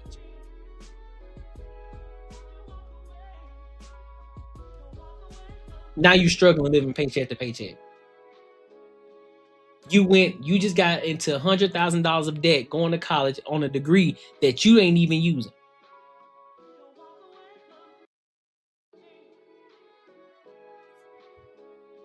Now you in debt. Now you talking about, oh, I need a man that makes 6 figures. Why? If he ain't making 6 figures, then he ain't the man for me. What does that even mean? You don't even make 6 figures. You make $38,000 a year. What you mean you need a 6-figure earner? You ain't even in the same spaces as these men. What are you talking about?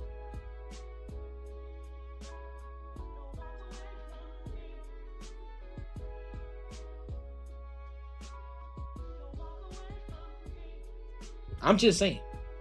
TikTok views, but I don't see a lot of Gen Zers actually going for it because I don't see a lot of Gen Z women making enough money to keep a boyfriend at home on their couch taking care of the dog. Well, that's fair. And then there's also the anecdotal of folks not going for it. Kristen Myers, thank you so much for your insights today. No worries. Yeah, that's because everybody has the conversation. They're always having the conversation of the outliers of the conversation. Oh, what this family, they're over here making 6 figures. Well, let's break it down. How many men are actually making 6 figures? And especially if you're a woman that wants a black man, 6 figures. Okay, so that percentage decreases a lot because there aren't many men who are making 6 figures. Now, there are more men in the percentage of making anywhere between $50,000 to $80,000 a year. You can get that. That doesn't mean that you can't build from there. Nobody wants to build anymore. Nobody has the bandwidth or the wherewithal to want to build anymore. They don't want to get in a relationship like, all right, this is where we're at. This is where we want to be.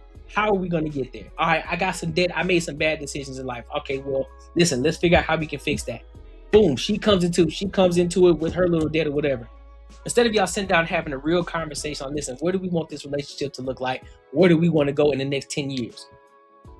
Where do we see ourselves in the next 10 years? What does that life look like? Now you start to reverse engineer on how to get there. Well, first, let's take care of all this BS debt that we don't need that's holding us back. Because let's be real, a lot of us are working simply because we got debt.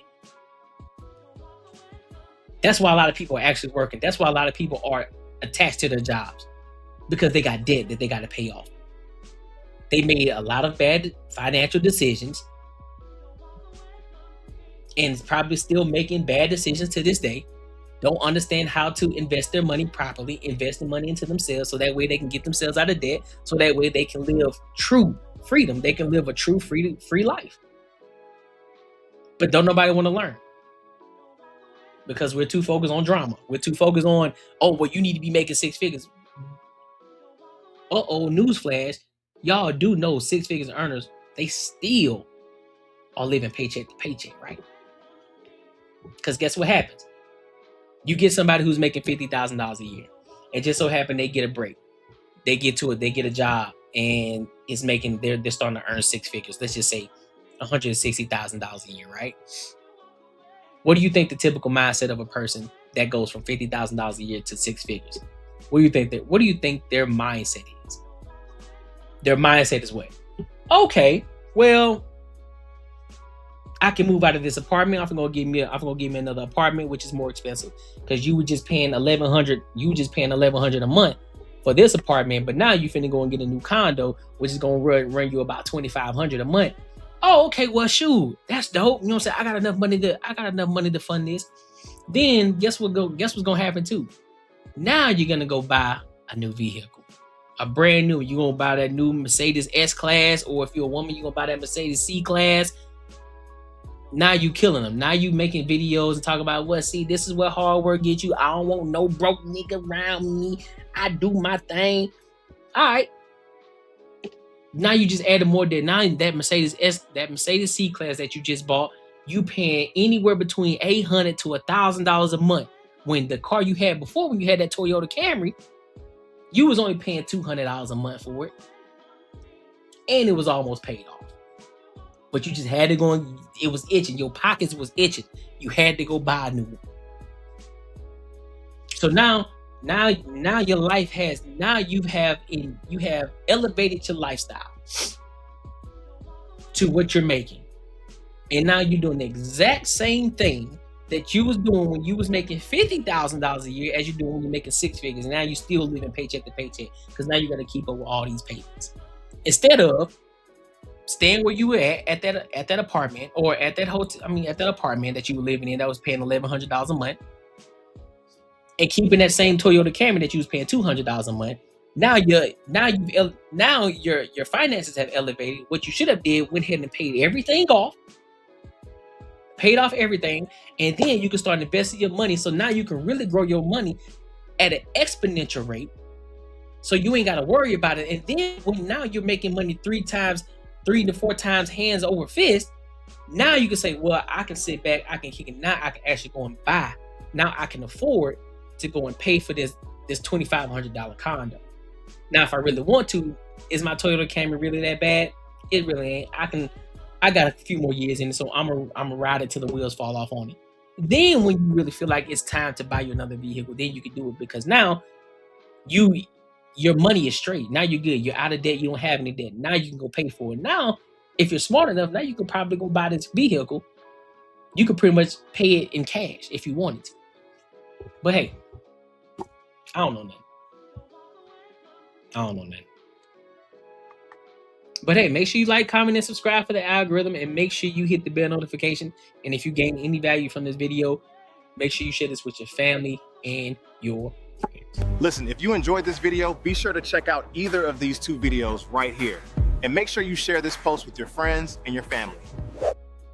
Yes, sir. Yes, sir. Yes, sir. Yes, sir. Yes, sir. Now, I remember my uncle and aunt was making great money. She was a nurse. He was an executive at AT&T, and the relationship ended because he wanted to rule over her like she was a parent. Why is building framed as something you can only do with a romantic partner? Can I build with my sister? You can build with your sisters, but do you want to be in a sexual relationship? Do you want to be in an intimate relationship with your sister, or do you want to be in an intimate relationship with your man? Nobody. Look at Deliver Us from Evil. They built financial stability through a pot, right? But eventually, they want to be with a man. So yeah, you can build with your sisters all you want. You can build the foundation. Nobody's telling you that you can't do that. Home economics is a powerful thing that people don't use. Group home economics. Why not? Move in with your sister. Move back home with your parents. So that way you can free up some money, so that way you can get ahead. Why not? What's embarrassing about it? That's why if I saw a 30-year-old man right now, he said, listen, man, I'm about to move back in with my mom. I'm about to move back in with my parents today, because I want to make sure I get ahead in life. I want to get rid of all my debt. I don't want to have no debt. So the next 5 years, I'm going to make sure that we pay off all this debt and we get 10 times ahead. So that way, when we step out, we step out.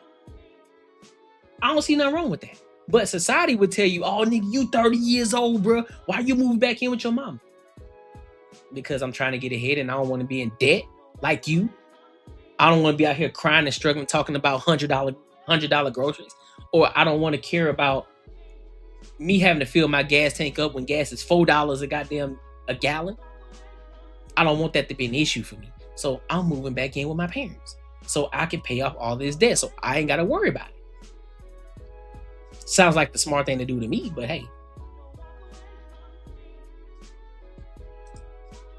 People are too narrow-minded to know that building in a relationship is just one part of the entire picture, but that's what people tend to focus on. Facts. She said, what are you supposed to be building in this relationship? What you mean what you're supposed to be building? We can build with anyone, but the relationship part gets the most attention. It's tiring at this point because the horse dead and gone. Kim, in my opinion, they looking to survive. I think why the relationship is the face of it. It's still a popular conversation because men won't let it go. Men won't evolve and accept their. I disagree with you on that one, Kim. I think there are more women that are talking about men. They're still having this conversation because women want. Here's the real conversation though, Kim. We see far more women making videos, making posts about men versus men making posts about women. And a lot of times the posts that are made about women are a reaction to what a woman has said. So no. If women, I guarantee you, if women got offline right now and stopped making story time, stop making any content about a man, you won't see content from men about women. Guaranteed. Guaranteed. But because a lot of women are making videos about men feel that men believe and feel that they need to say something. Like, nah, shorty, you wrong. Because women think y'all are right all the time when you're not. And that's a lot that has been told to y'all for ages. A lot of times y'all just say a lot of BS that doesn't work for y'all. Y'all think that just because, well, for whatever reason, just because that you're a woman, that the world is supposed to revolve around you, and it don't. That's the honest God truth. That's why. And then when men try to give y'all some insight, you don't want to take it. You shame them. You guilt trip them. That's what happens. And then guess what? It fuels up this gender war, men versus women. Because now it's like, okay, well, shorty, since you don't want to listen to me, I ain't finna listen to you. Oh, okay, you want my 6 figures? Well, what do you bring to the table? Since you're independent, since you don't need a man, since you take care of your own bills and your own responsibilities, what you bring to the table then? Why do you feel as if I need to make 6 figures and you ain't a 50-50 woman? But yet you're independent though. Pick one. Which one is it? Are you 50-50 or are you an independent woman? You don't do 50-50 or are you independent because you can't be both? That's the conversation that happens. But nobody wants to be real about the conversation. So,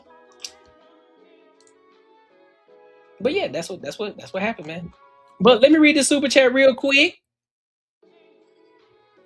Read that super chat. Yeah, you right, man. Making money is me, man. 10 years, me and you gonna have matching Benzes. 10 years. Thinking more like 10 days, man. 10 days.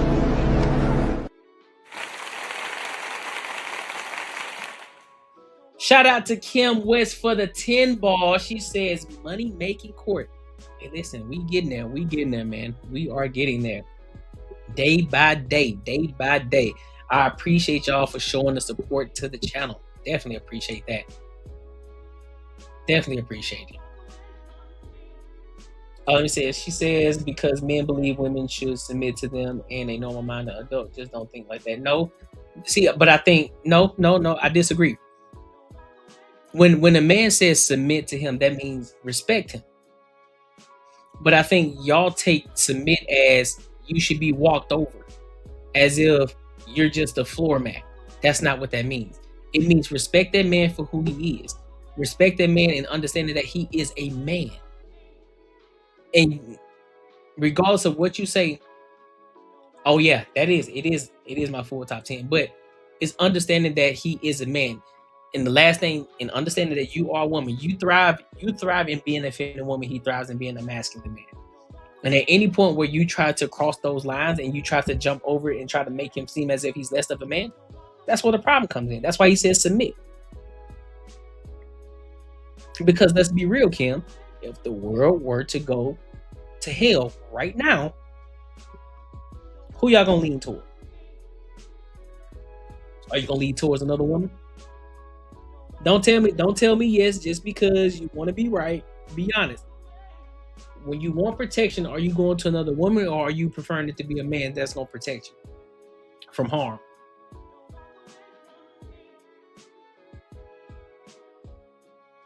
I just seen the video the other day where women were upset that men said they're not going to jump into situations of domestic abuse because there was a man who got unalived because he tried to stop this man from hitting on a woman and he ended up getting shot. And women are upset at the fact that men are saying, nope, I'm not jumping in. I'll call the cops, but I'm not jumping in.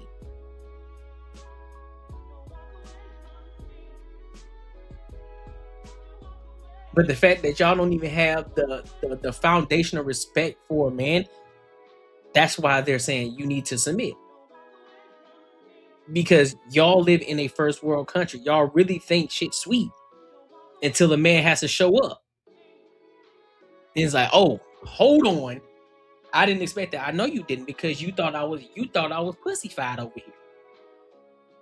You thought because I didn't lay my hand, you thought because I was chilling, I was refraining myself because I got emotional intelligence.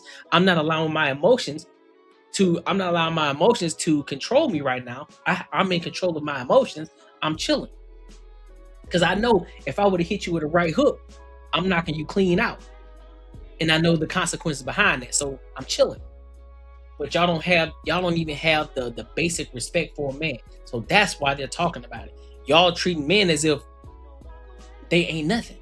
That's why they're saying, no, you need to submit. No, you're not. I'm absolutely one, because men will do what they have always done. And then when where? Name a police officer, name a firefighter that hasn't done their job like they were supposed to do. Name it. Yeah, you're right. The world of men aren't sweet. Why do you think men have respect for men? There are certain reasons as to why, but this is where you're missing it. Men have respect for men. We understand certain situations. We understand, like, listen, bro, there's a certain way I gotta move around, because if I don't, it can get crazy over here. It can get wild over here. But y'all are so coddled as women. You don't see that. Y'all think that y'all can say what y'all want to say because y'all know that a man is not gonna put his hands on you. Why? He can go to jail, and he don't want to go to jail over a woman. You're missing it. The world of men ain't sweet. You're right. The world of men ain't sweet. Men are very dangerous, and yet y'all act as if men aren't dangerous. That's what I'm talking about. So that's why they say you need to submit to them. Because if the world were to go to shit right now, guess who's gonna protect you? The men. Women ain't gonna have no women. You aren't gonna be able to do anything. You won't. What are you gonna do? You can't fight a man off. You can't fight a man off. So what are you gonna do? There's nothing you can do. And that's not hate towards a woman or anything. I'm telling you the reality. This is a first world country. If you really want to know what it's really like, go over there to those third world countries and see how they operate over there. And let's see if you think that you will actually make are held to rules and standards. You say if the world goes to shit, guess what? Who gonna your Kim, baby girl, listen to me. Sweetheart, listen to me. If the world were to go to shit right now, there is no woman that's going to protect you. There's no woman that's going to be able to protect you. Simple as that. She might be able to fight off one, maybe two. But when you think you got a multitude of men, and y'all say men are dangerous, right? Which men can be. But there are also dangerous men who protect women. That's the other side of the coin that you don't realize. There are also other men who protect women who don't want to see women harm. They're also dangerous.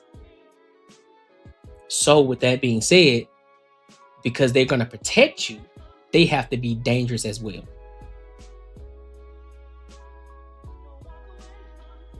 So, like I ask you again, who's going to protect you? A man will. Two things can be true at the same time. There are men who don't like PDOF files. There are men out here who don't like rapists. There are men out here who stand and uphold the standard of what a man should be. And they're willing to die by that shit. And hold those other men accountable who aren't holding up that standard. That's what you're missing. All men aren't bad. Men are told to be, listen, you are to be a kind and respectful man, but yet you need to be dangerous when the time comes. That's the part that you're missing. That's the part that you're missing.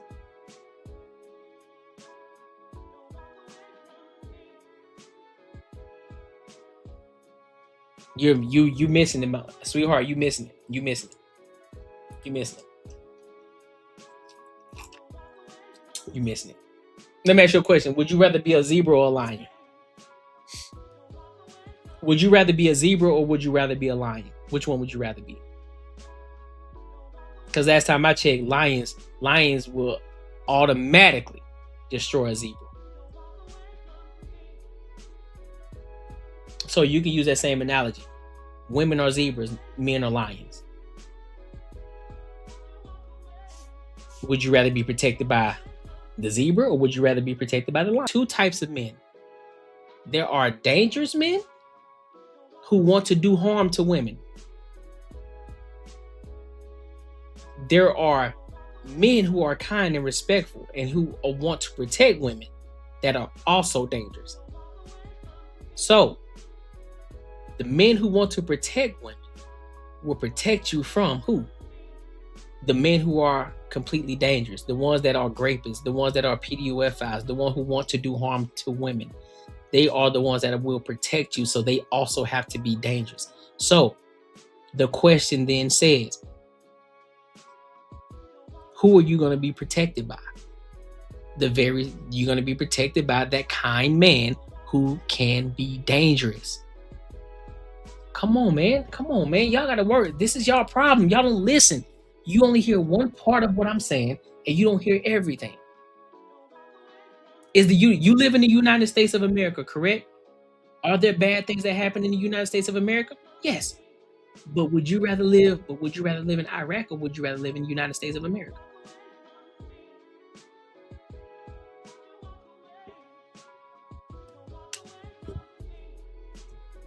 Ask yourself that question.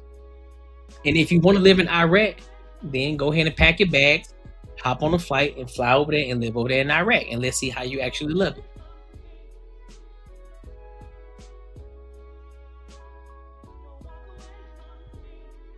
Come on, man. Come on, shorty. Come on. Be with me now. You've been here long enough. You should understand. You should understand that. You should know this by now.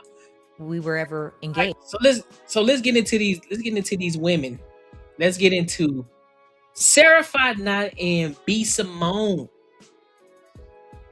Sarah Shorter gives the dating advice most women don't want to hear. So we're gonna get into it. Then we're gonna give our thoughts and our opinions. So let's go ahead and rock out.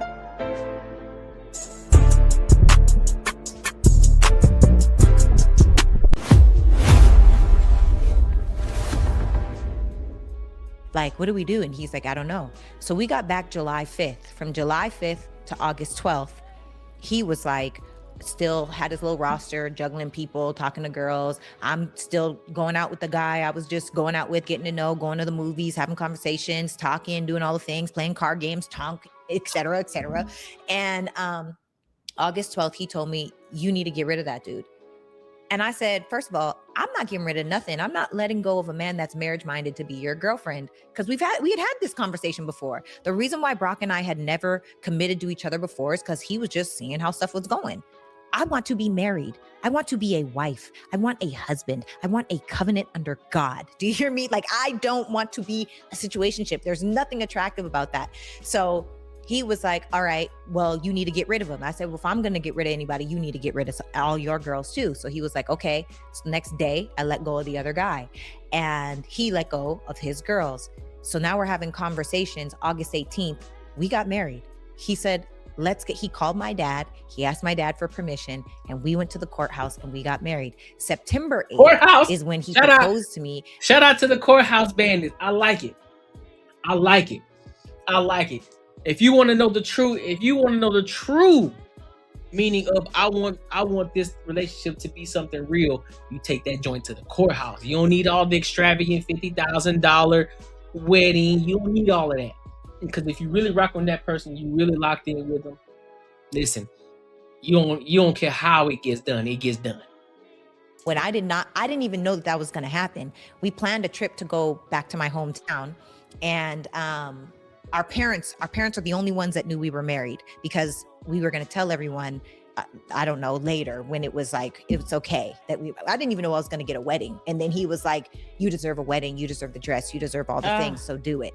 So now you didn't even care. No, I didn't care. Wow. I didn't care. I want to be a wife. I don't just, a lot of women are thinking about the wedding day. Yeah, I didn't care. I did not care. Right. And then he proposed in Saskatchewan. Look how she lit up. Look at her, bro. In front of my, she happy that she's a wife. A lot of women don't want that.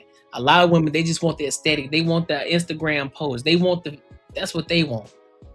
They want to be able to show it on the Instagram feed. They want to be able to show the world how they got married and how they looked in their wedding dress. But yet they're terrible as a wife. They're terrible as a partner.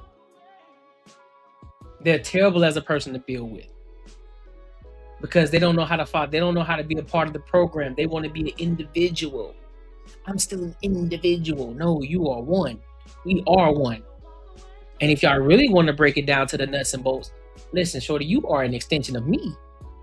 So how you behave when I'm not around and how you move when I'm not around, it says a lot about me.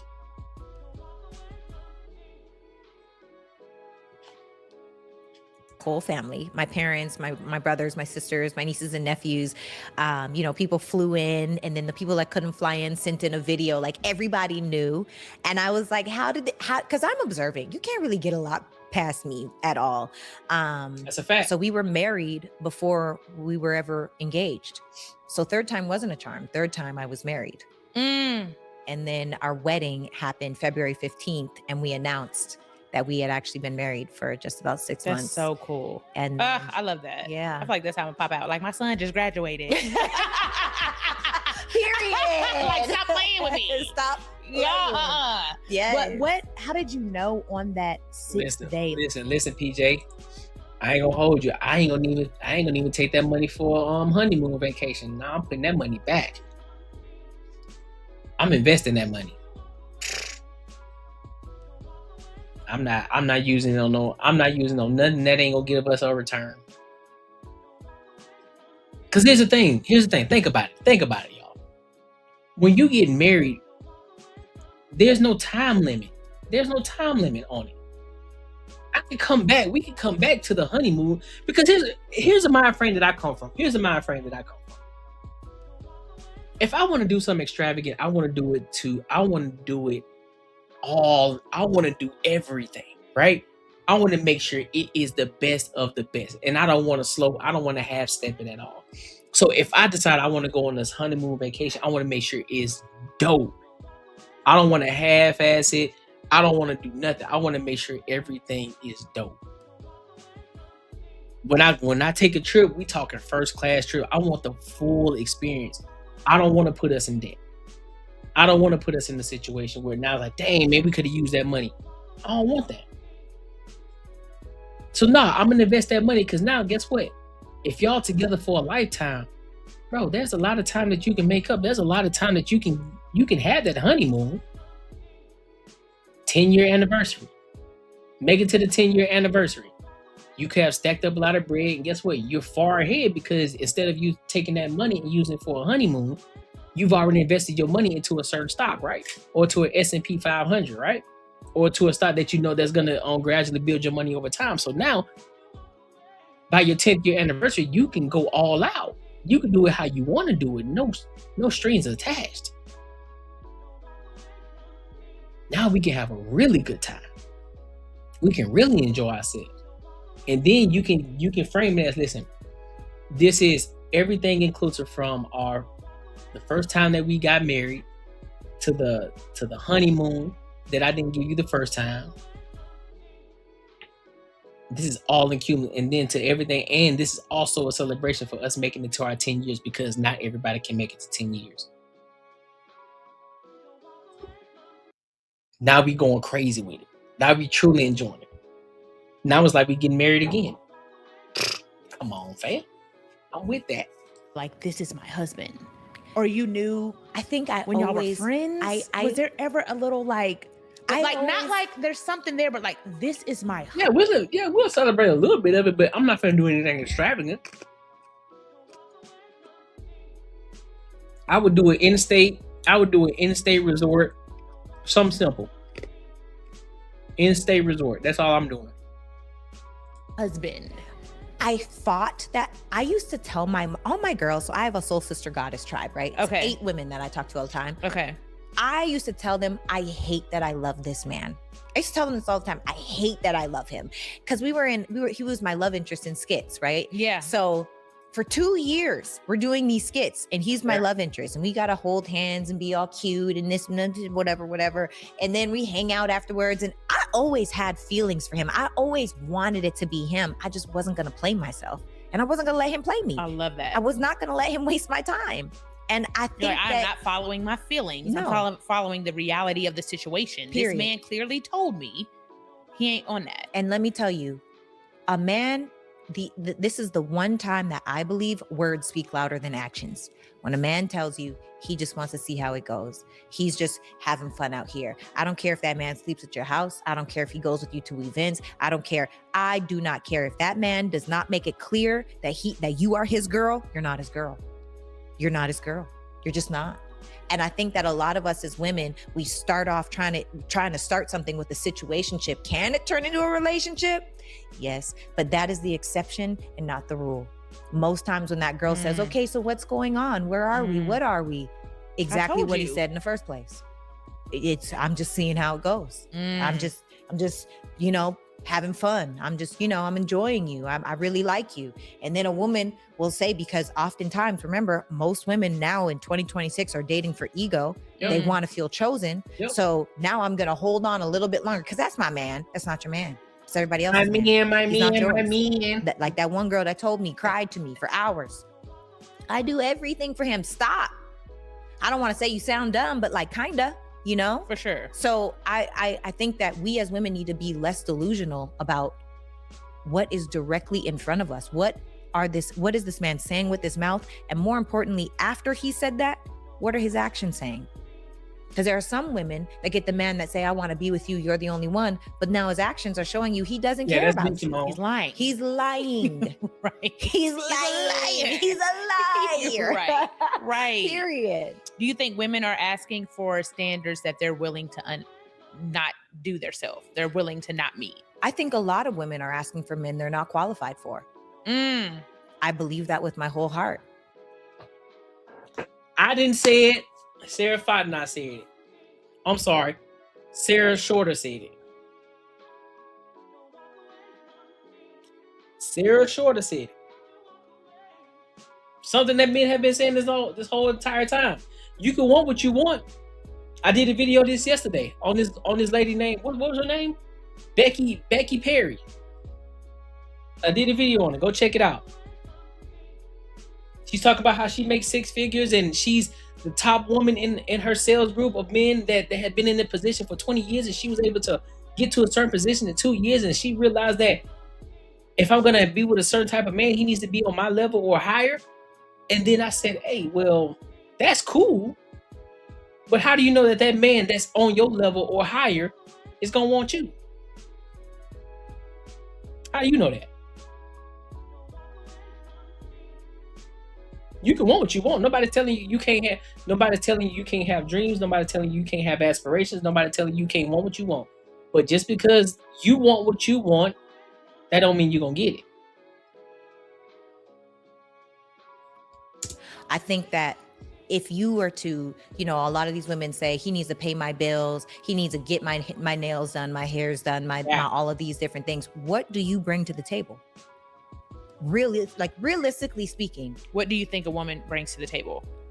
A powerful, high value. Yes. And I'm not just talking, when I say high value, I'm talking about things Real outside values. of accolades Yes. and financial. Yes. Right? We're talking about character. How's she delusional when she's married? How do you know? How do you know? Kim, have you ever been married? And if you have, how long have you been married?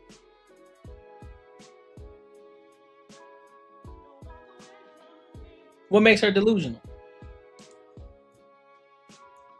Character. Yes. We're talking about how you serve. We're Yes. talking about how you show up in your feminine. We're talking about your heart. Yes. Who you are as a person, how you treat other people outside of your Yes. relationship.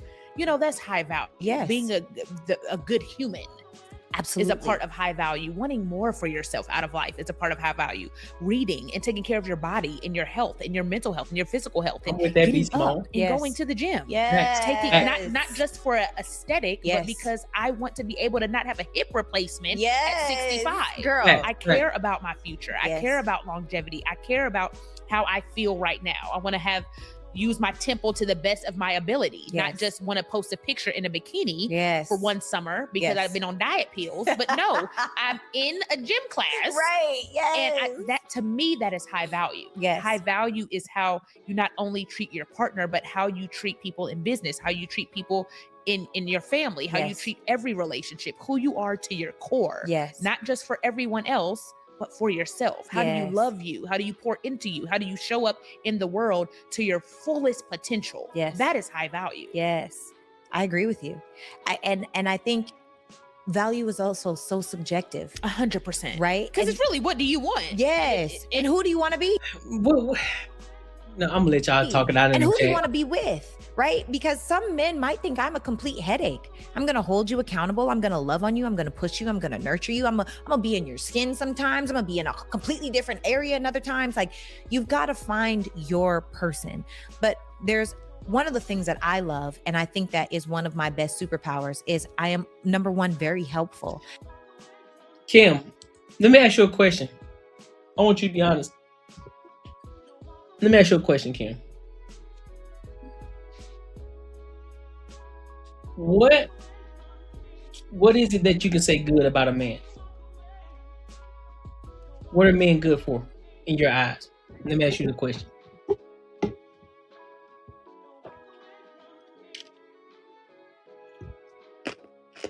I want you to answer that question for me. What is a man good for in your eyes? And number two, I'm always seeking the need before it's expressed. And I think that is one of the major feminine traits that a lot of women don't have, because they're constantly looking for, what can you do for me? I love that. Instead of, how can I serve you? You know, and not to say that you at the detriment of self, because I don't believe that. I'm not talking about But slavery. Yes, I don't believe in that at all. Okay, because my man is spoiled. Like, Right. he's spoiled. That's the problem right there. That's where the problem is. When people say serve, when somebody says serve your man, they think slavery. Oh, this is a slave. No. Because guess what, ladies? That man also has to serve you. That man also needs to serve you. You serve each other. It's not about you. It's about the person. So for the man, it's not about him, it's about her. And for her, it's not about her, it's about him. She serves him, he serves her. That's what relationship dynamics is. How can you serve me as a man? What do you bring to the table? I've already put everything out on the table for you, what I bring. What are you bringing for? See exactly what I'm saying. Men are good for doing what women want and need. What does that mean? So men should be at the mercy of women. Is that what you're telling me? And what are women good for? Okay, and what are women good for when it comes to a man? What are women good for? Well, Right. right. But so am I. Right. You know? And so one of the things that I say all the time is for women to do a real assessment of themselves. And I'm not talking about inflated ego assessment. Okay. I'm saying, if you bare bones strip yourself down physically, mentally, emotionally. Yes, and you think women are to serve men too, right? Women are to serve men too, right? When they're in a relationship, that woman has to serve that man just as much as that man has to serve that woman, right? Spiritually, financially, and energetically. On a scale of 1 to 10, you cannot use 7. What would you give yourself? Now, if you ain't talked to God in 3 years, do not give yourself an 8 spiritually. Wow. If you have not been to the gym in 2 years, do not give yourself an 8 physically. Oh, let's do mine. Go. What's the ones? Okay. Let me read what Tree said. 5 of my brothers are married, and being a sister, I have seen it change and save their lives. Facts. Okay. Okay, I need to grab my calculator. Hang on. Let me do that. Well, you might have to do some self-evaluation. Do some self-evaluation. Talk to them. Ask them. This is where conversations have. This is where conversations have to be had. They may be hard. You may not want to hear it, but tell them to be honest. And when you tell him to be honest, you have to be receiving of the information that he gives you. Hey, baby. Hey, sweetheart. I've been thinking. You know, I've been sitting back just trying to observe things, and I don't know what it is. I don't know what value I bring to you. What is it that I can do, or what is it that I have been doing that you have observed that I have brought value to you? If he can't say what that is or whatever, then I guess y'all need to have a bigger conversation. Well, what is it that you need from me? And vice versa. That's a conversation that has to be had. So y'all know where y'all are going. So what's the ultimate plan? Where are we going? What's the goal? Sit down and have a conversation. Have a relationship audit. See where y'all are dropping the ball at. See where y'all can improve. No, just get a woman you want, whatever you want. It's a woman that will provide it. It's bums out in the street that got a woman or two. Okay, so basically you don't. So this is why they say you hate men. This is why people are saying that you hate men, because you saying that a man should do what a woman wants and gives her what she needs, but yet what you should have said is that a woman should also serve that man, get him what he wants and needs. That's the problem. Everything is one-sided. But I know, Kim, you know what? I figured you out though. You a troll. You be trolling. Y'all don't think you believe what you be saying. I love you though, but you be trolling. Mentally, scale of 1 to 10, you cannot use 7. Okay, what's it mentally though? Like mentally, what? Mentally, are you? How is my mind? No, well, if he's your leader, that's cool. You follow him for sure. Ask him how you can add more value into his life. Ask him. Nothing wrong with asking. Ask what's wrong. Hey, listen. How can I add more value into your life? What is it that you need from me? Because if you're there to serve him, guess what? He's gonna tell you what he needs, just as much as he should also be telling you, like, listen, what is it that I'm doing that I need to serve you better? No, like, are you mentally strong? Are you able to make firm boundaries? Are you able to be decisive? Are you able to understand, comprehend, carry a conversation? Are you well read? Are you well learned? Mentally, intellectually, how are you? I would say 8. Okay, 8. Mentally, emotionally, are you frazzled? Are you regulated? I'm a 9. Okay. I get emotional. That's okay. That's natural. I'm like, I cry a lot. Right. But I'm very much like, got it out, let's get it. Yes. Like, I'll cry and we're not going to lean into that. Yes. We're not going to let that take us off course for the whole week. Period. Like, what? Can't happen. I'm a 9 with that. That's me too. And listen, I want you to see my answers. Give me. Mentally, emotionally, physically, scale of 1 to 10. Physically? Fit. I am a 9. Period. I'm a dog right now, baby.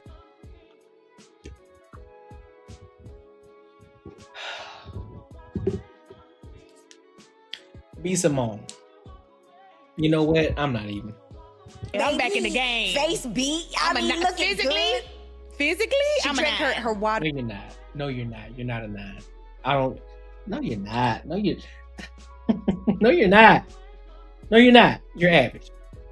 You're average, B. Simone. Let's be 110% honest with you. You're average.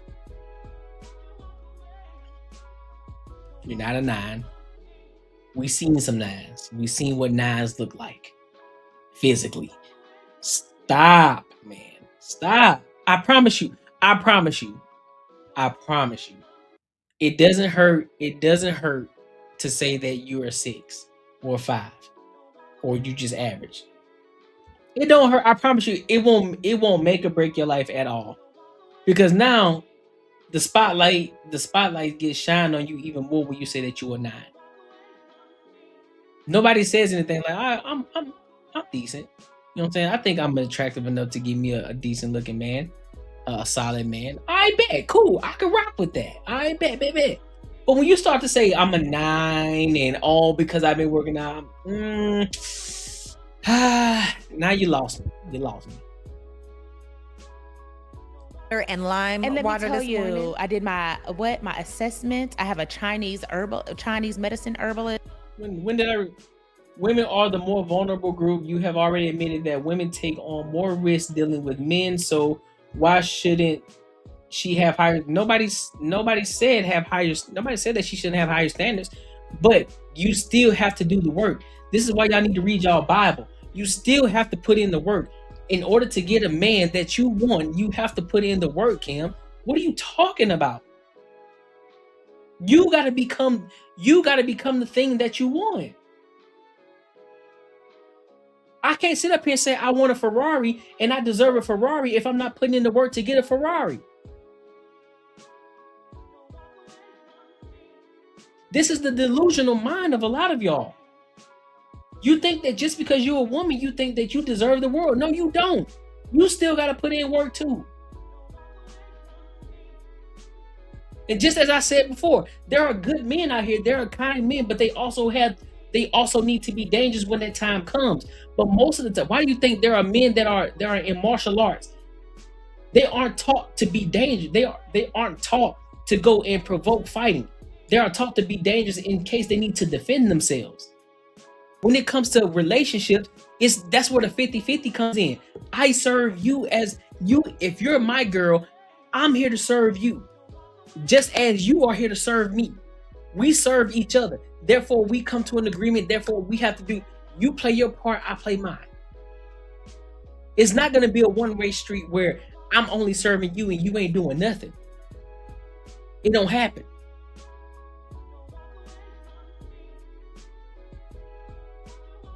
It don't happen. It don't happen like that. No. She said men have created this environment. Men created the environment where women like Brittany Renner and Kim Kardashian are looked at as valuable. No.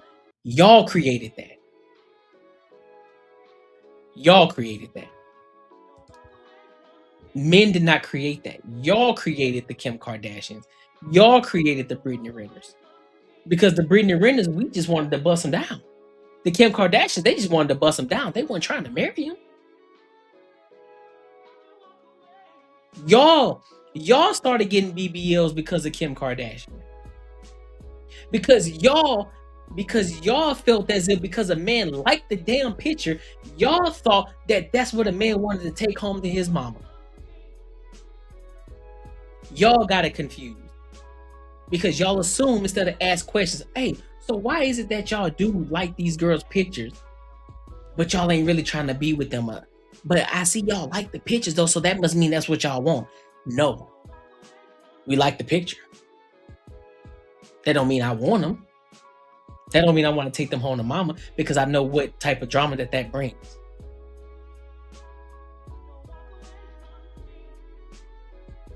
There are some men out here who will bust down a 400-pound woman, but guess what? You would never know that because he won't make it public. That don't mean he want to take it home to mama. That don't mean he want to bring it home to pops. That don't mean that he want to marry her. Don't nobody value no Kim Kardashian or no damn Brittany Renner. Y'all do.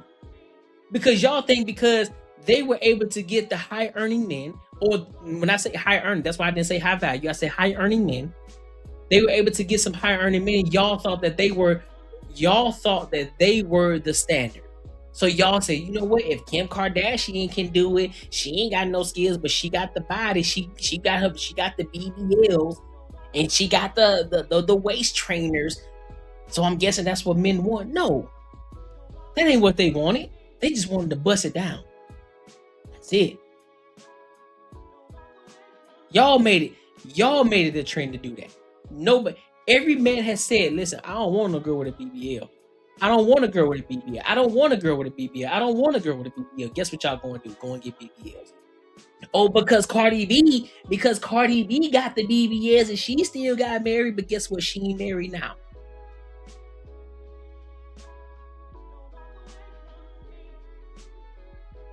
Or what about the Meg Thee Stallions? Can't keep a relationship.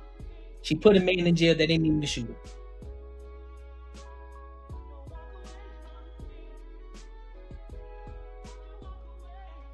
But guess who is probably one of the most successful women, but she still praises her husband.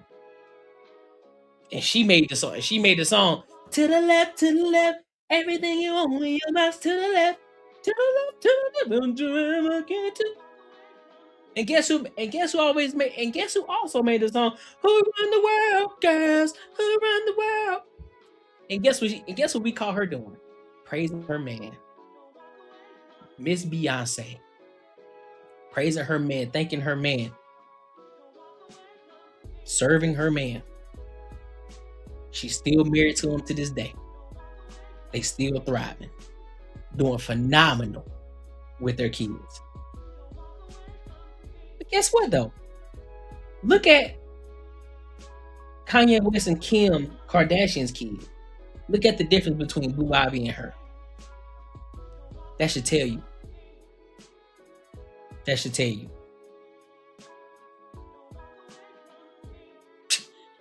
Y'all don't listen. Y'all ain't gonna learn, man. Y'all ain't gonna learn. I'm on it. I've been on it, but look now. I've been in and out the gym for the past decade. Let's not get it twisted. Yeah. I done been on GLP-1s. I'm finally doing it the hard way. Yes. There's no cheat code at all. I took my panels. I did my bio scan. What does my body need? Yes. Not what you're telling me. Not what you do. Now I know you do. Do you do? No. Don't speculate. No, don't speculate, Kim.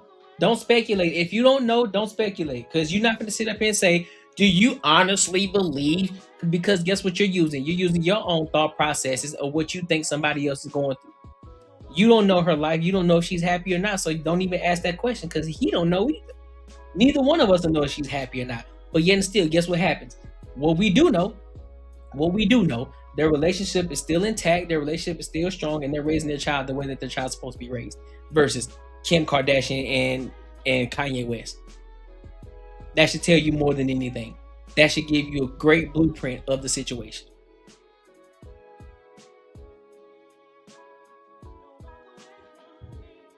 That raises my cortisol. I can't do that. I know you. I'm a Pilates girly right now. I'm in the gym 3 times a week. I go to sleep by 9, 10, 11 the latest. Yeah. I'm up at 5:45. I have my routine. I've been doing that for months now. Come on. I'm a 9 when it comes to that. Period. 100%. Period. It's my lifestyle now. It's not a trend anymore. Period. And how I know it's real?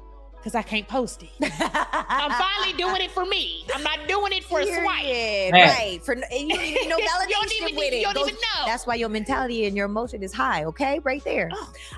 Okay, financially. Ooh. Scale of 1 to 10. I can't use the 7. No, now this is the thing. No more to go. I'm budgeting. What's that? A 6? No, it's not about budgeting. When you think of success, the highest level of success for you, whatever number that is a 10. It can't be. Yes. So wherever you think you're supposed to be at, that's a 10. Wherever you are is the rest of the scale. I can't use 7. No. So instead of using 8, I'll use a 6. Okay. I'll use a 6. Okay.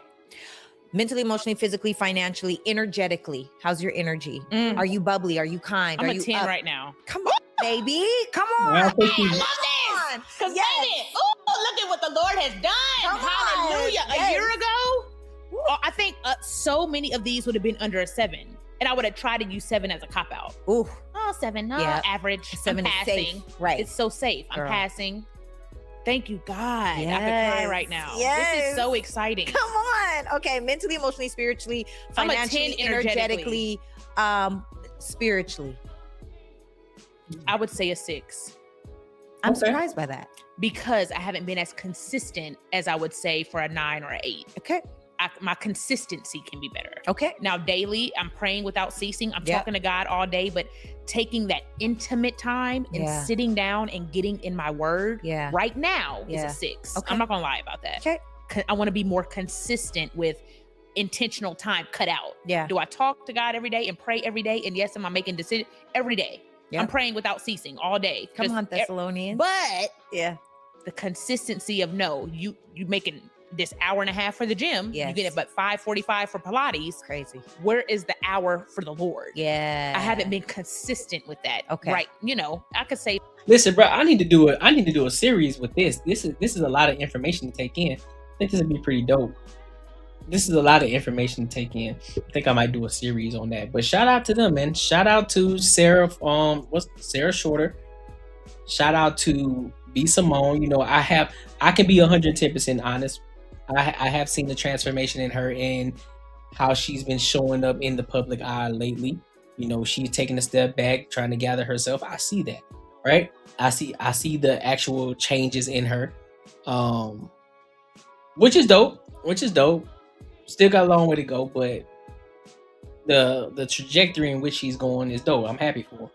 I'm gonna be 110% honest. I'm happy for her. I'm glad she's finding herself. She's finding God. She's not going with all these gimmicky BS, and she's coming into herself. That's what's up.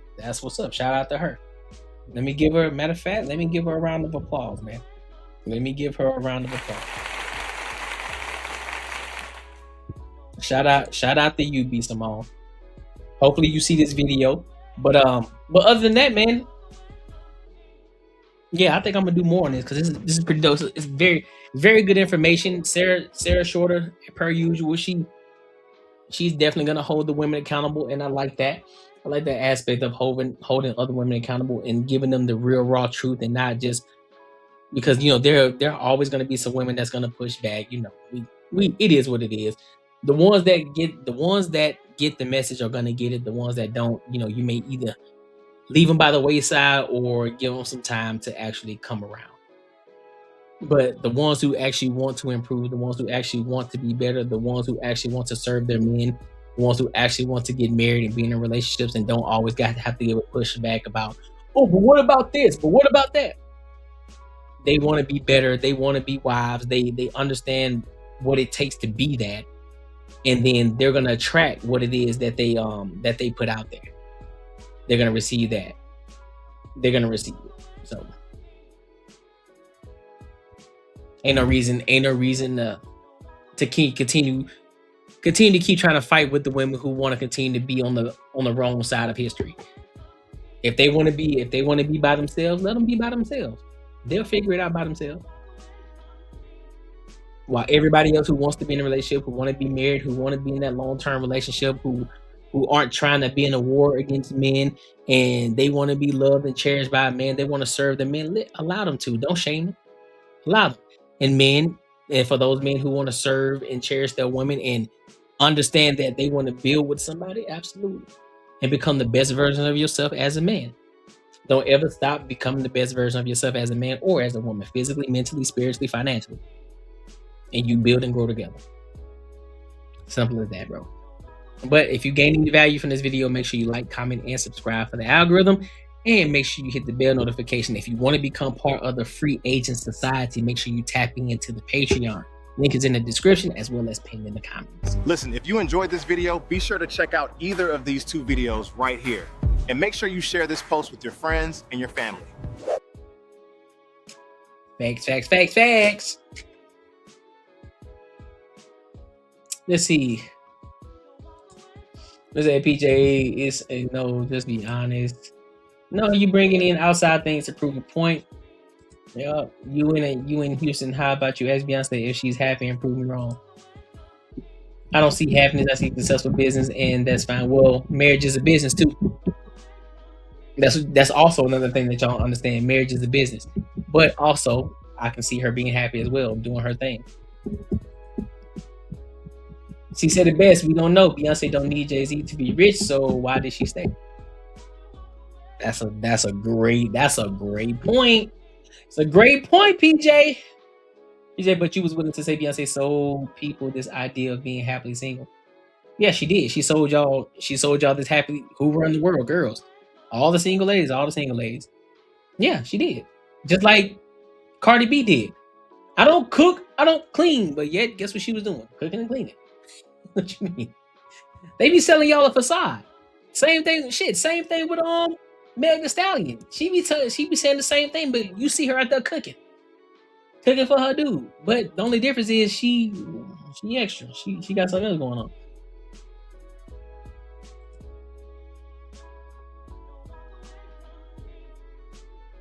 Mm-hmm.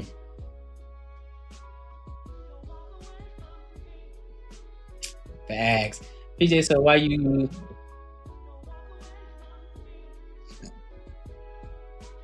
Boy, Kim avoiding questions like to play.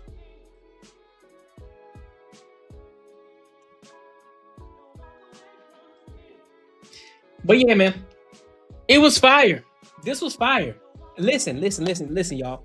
I got more videos that I'm going to be posting today. I'm gonna clip on some of these videos and I'm gonna post them up today. Make sure y'all show love to it. Make sure y'all hype the videos up. Make sure y'all share it with your family and friends, because guess what? We making changes. We doing big things. I want y'all to make sure y'all sharing this with everybody, all right? But again, we ain't close to our 10,000 hours yet, so we got a long way to go. So you know your boy gonna be here for a while, all right? But with that being said, man, I appreciate y'all for kicking it with me. I appreciate y'all for showing love. I appreciate y'all who supported the channel. Kim, PJ, appreciate y'all for the super chats.